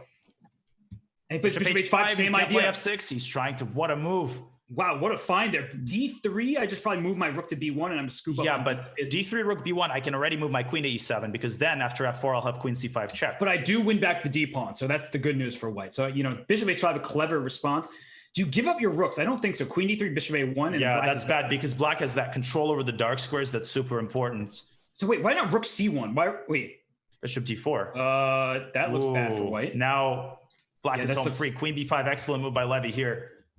That looks really bad. Wait, rook C4 is a threat with D3 pawn falling. So maybe White is somehow holding on. That was a good move. Bishop to B6. I would bet Bishop F3 and try to get also a good move. A4 now C4. Oh, A4 is also good. Bishop E4. D2 Bishop A5. Yeah, D2 first. Oh, you're right. D2 now as well, driving that wedge in. Yes. Levy's got to be careful though. Teddy's starting to slowly pile up on the king side. And B4 doesn't work because the rook on E3 is hanging, but rook G3. Exactly. Is that what you're looking at? But I'm trying to get a quick check. Queen F2, rook G7. Queen F7, that's a draw. Rook G3, it is. Queen F2, Bishop H7. He found it. Right? Bishop King H8, Robert. King H8. No, then Queen H5. Then you D1 equals queen on me? And then queen takes G3 back to H5. But after King H8, Bishop C2. And Queen H5 goes for the wrong move order. That's still a draw. No, Queen G5 is mate. This is still a draw. Queen G5 is mate, so the king can't go to F6. I was freaking out there. Close though. And Levy is smart. He just got to make a draw. He does, and he has more time. Left. Oh my gosh, man, dude, I can't handle this anymore. This is. Oh, look at Teddy. He's waiting. He's gonna wait till the last second to play Queen H5 check. He's gonna ice the kicker. That's savvy strategy, but there's more than enough time though. And there he does. He goes down to 5 seconds. That's what you do, right? You call that timeout for that game-winning field goal. You give yourself a couple seconds so you don't flag. And wow, what a game. Still a 1 point match in Teddy Coleman's favor. We see another London system. Will he go back to the Jababa variation, or is he going to play something different? Danya, knight B5, knight A6 always is the response. Blair Walsh would blunder a queen here, but Levy, as I've said, he knows how to keep himself composed. He's gotten good positions out of the Jababa London. That move, C5 followed by E6. That knight on B5 is a splinter. It can be supported with A4.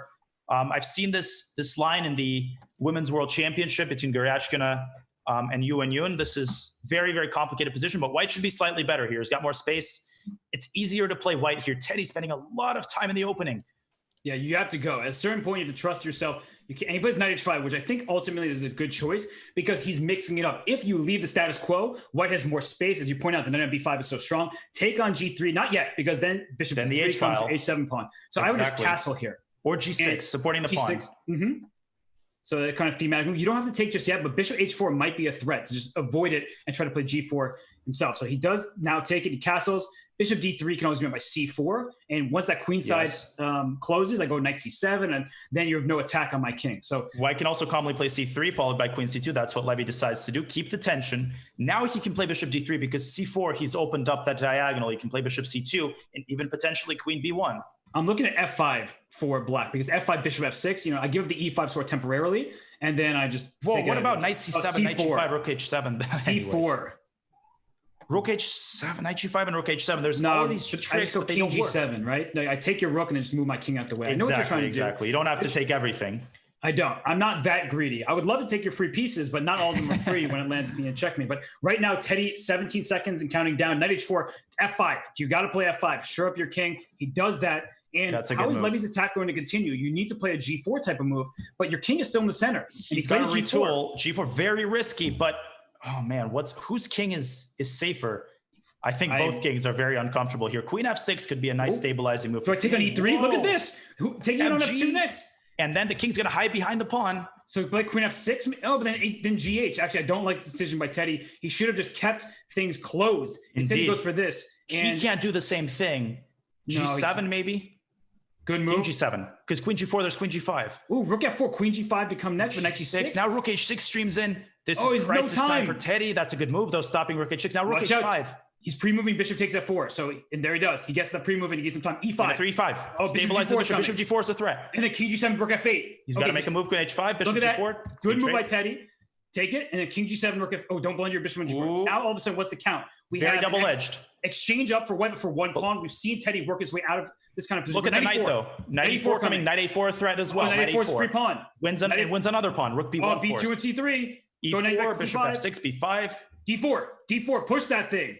And taking g6, knight d6, knight e4 was an idea for Levy. Stabilizes the knight. Take on b2. How many extra pawns does he have now? Rook d8 check coming. And this is the last game of the match. Is it? Levy's oh my gosh, the last game of the knight c3 check. Rook c1, knight c3 coming in. This is... Oh my gosh, it looks over. Oh my god, he's just got to evade the checks. It looks over. He's got to evade the checks. He's making a queen. And just go. Just make a bunch of pre-moves. Queen c2, queen d3, even a perpetual suits him. And you have to make these pre-moves. You just have to go. Queen g4, he's just got to go fast. And there it is. And Teddy wins. There it is. Teddy wins. Wow. Oh my gosh, Teddy Coleman somehow wins this match in a bullet brawl. The match is over. We will get the player results. I cannot believe it. One of the most fascinating endings we have seen. He needed magic to happen, and he couldn't go full. Wingardium Levy Rozman, he does not save this match, and Teddy Coleman moves on to the semis. We need a breather. I mean, seriously, my vocal cords, my heart hurt. We will be right back in just a few with the players on call for a post-match interview.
And as we return with the players, I just want to thank you both, Levy and Teddy, on what was an epic match. And Teddy, we have to start with you. Are you doing this on purpose? Are you just trying to get down to the wire in every single matchup and just make it as exciting as humanly possible? Man, believe me, if I had the ability to make it less stressful on myself, I would. Sadly, I don't. But yeah, I mean, obviously, Levy, great match. You know, I thought I was in trouble in the bullet, but it, you know, somehow kept it together. Well, congratulations to you, Teddy and Levy. You put together some absolutely incredible fights with virtually no time left on your clock. What do you feel went wrong in the bullet section? If you had to play that match over again, what are your sort of immediate thoughts about what didn't quite go your way? Probably just time management. I mean, it was pretty obvious that, even in the 5-1, I found myself in crazy time trouble. I mean, I think the comfort zone of playing a lot of no increment blitz and bullet just in general always makes you play faster. And then here you're just constantly double checking things that normally you would be making moves immediately. Like this last game is a great example. I think this is I think I swindled Teddy far more. I think he was just better in so many more positions, but it just shows you that, even but there also was a game that like Teddy completely came back like 10 seconds versus 1 minute. It's just you always kind of have that safety barrier. And I don't know, if I had to do something over, I wouldn't have Teddy as my opponent. Well, Teddy, back to you for a second here. What was your preparation like for the match? Because while we were calling it, I was looking at your triangle pawn structure and be like, some of these openings don't seem so Teddy Coleman-like from my recollection. Yeah, no, the triangle was something that was also a bit of a project, but I actually wasn't expecting it in the match. So when you played it in the first game, I played knight d3 check, which kind of simplifies very quickly into an endgame. And then obviously there's a line with knight c2 check where like we take each other's rooks, crazy things start happening. And since I couldn't really like remember what the right thing was, I kind of bailed out early on. So yeah, I mean, I think in the match, I constantly felt like Levy prepped some really annoying openings and didn't quite, especially with black, I never quite felt like I was where I wanted to be. So it was, I thought it was, really interesting preparation. Well, Teddy, a bit of a humorous question, but obviously we're chowing down that shakshuka and that avocado toast. We didn't see you eating too much this time. Is that a conscious decision? Was that propagated by Teddy Coleman's better half? Explain that for us, please. This one was actually lentils, not shakshuka. And then there was oranges and some carrot cake. And just like, I don't know, I feel like I attacked the oranges and just to get some sugar. No avocado toast this time. Sorry, I failed on my Californians. You failed the Bay Area. Well, people have to forgive you. And I mean, Levy, that match was just amazing. You were up 2 games earlier in the match in the 5-minute portion. At that point, did you feel confident or were you still feeling a little wobbly because most of the games were coming down to time scrambles? Yeah, no, that was like a super fake comfort zone because in the 4th game, Teddy let me play a Nimso. I was happy to do that. And then he, like, even in this ridiculous line where you sacrifice like a pawn or 2 and get play, he was just blitzing all his moves. I was like, what the hell?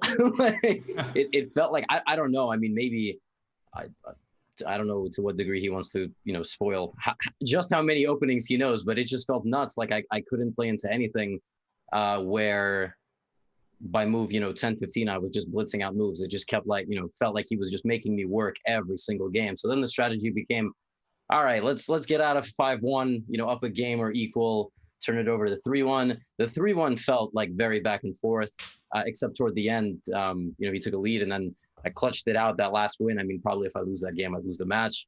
I did lose the match, but and then I was like, okay, 1 game margin in the bullet is fine. And then Teddy just kept it going. It was just like he was finding these, just outplaying me game by game. I was like, okay, like there's nothing I can do. So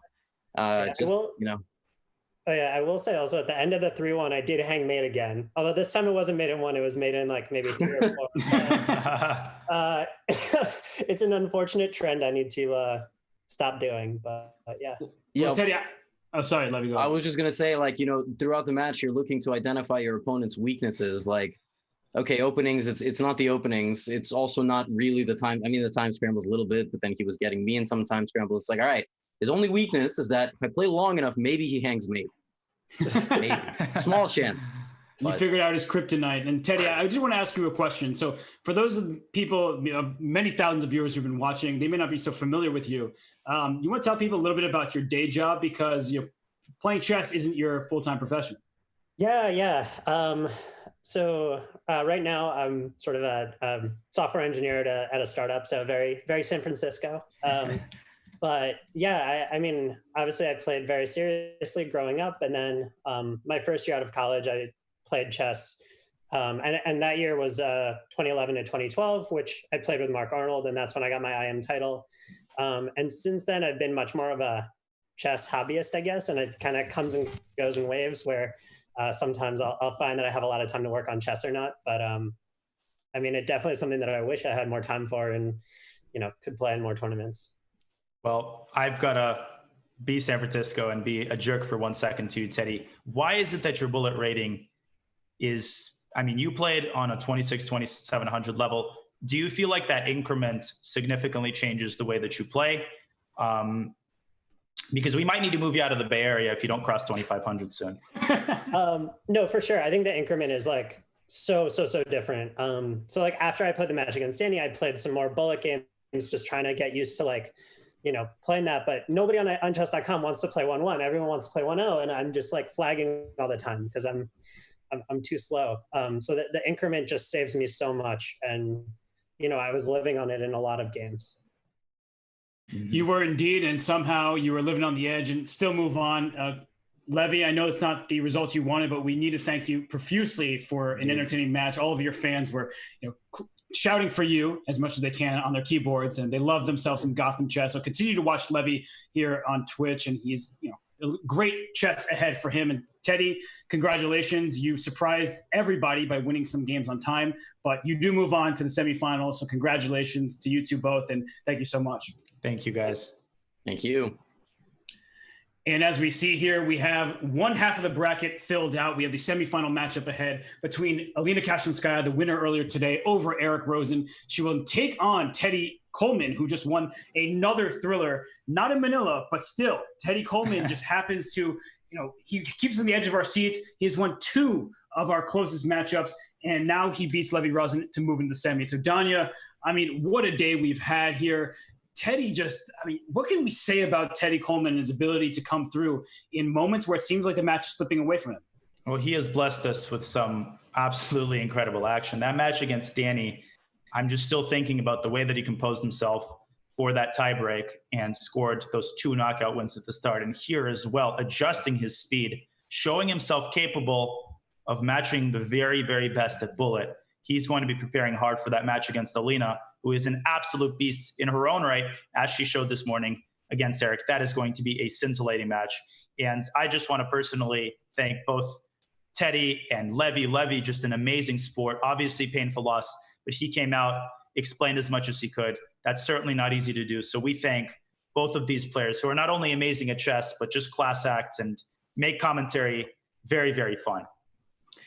I mean, we could have scripted a better match. We had ourselves a blast covering this matchup. Danya, we throw friendly barbs at each other, make a little fun of each other, but honestly, it's just the best time commentating a match like this with you. And thank you to all of our viewers, Likewise, whether you're Robert. watching on Chess TV, Twitch, YouTube, Facebook. I don't know where you're watching from, but thank you so much for tuning in. You make these shows happen, and Indeed. The players really appreciate it. It's not just us. I've talked to all of them, and just seeing their names, seeing you cheer for them, and they're putting not just their chess skills on the line, but their blood, sweat, and tears, and their whole heart into these matches. So thank you so much for supporting the players, for supporting us, and for supporting chess. On that note, have a great night. Have a great morning if you're somewhere where it's already morning. And please enjoy, because tomorrow we will be back with another doubleheader. And this time we will have John Bartholomew taking on Lawrence Trent, Carissa Yip taking on Greg Jahadi, and Danya and I just recovering in the meantime because, we were just on, our vocal cords are out the window. So thank you, everybody. Danya. Thanks to you. I know I don't show my appreciation for you enough, but I am really appreciative that you're alongside me for the ride. So It's been a great night, and we'll be back tomorrow morning. Well, thank you, everyone. Goodbye.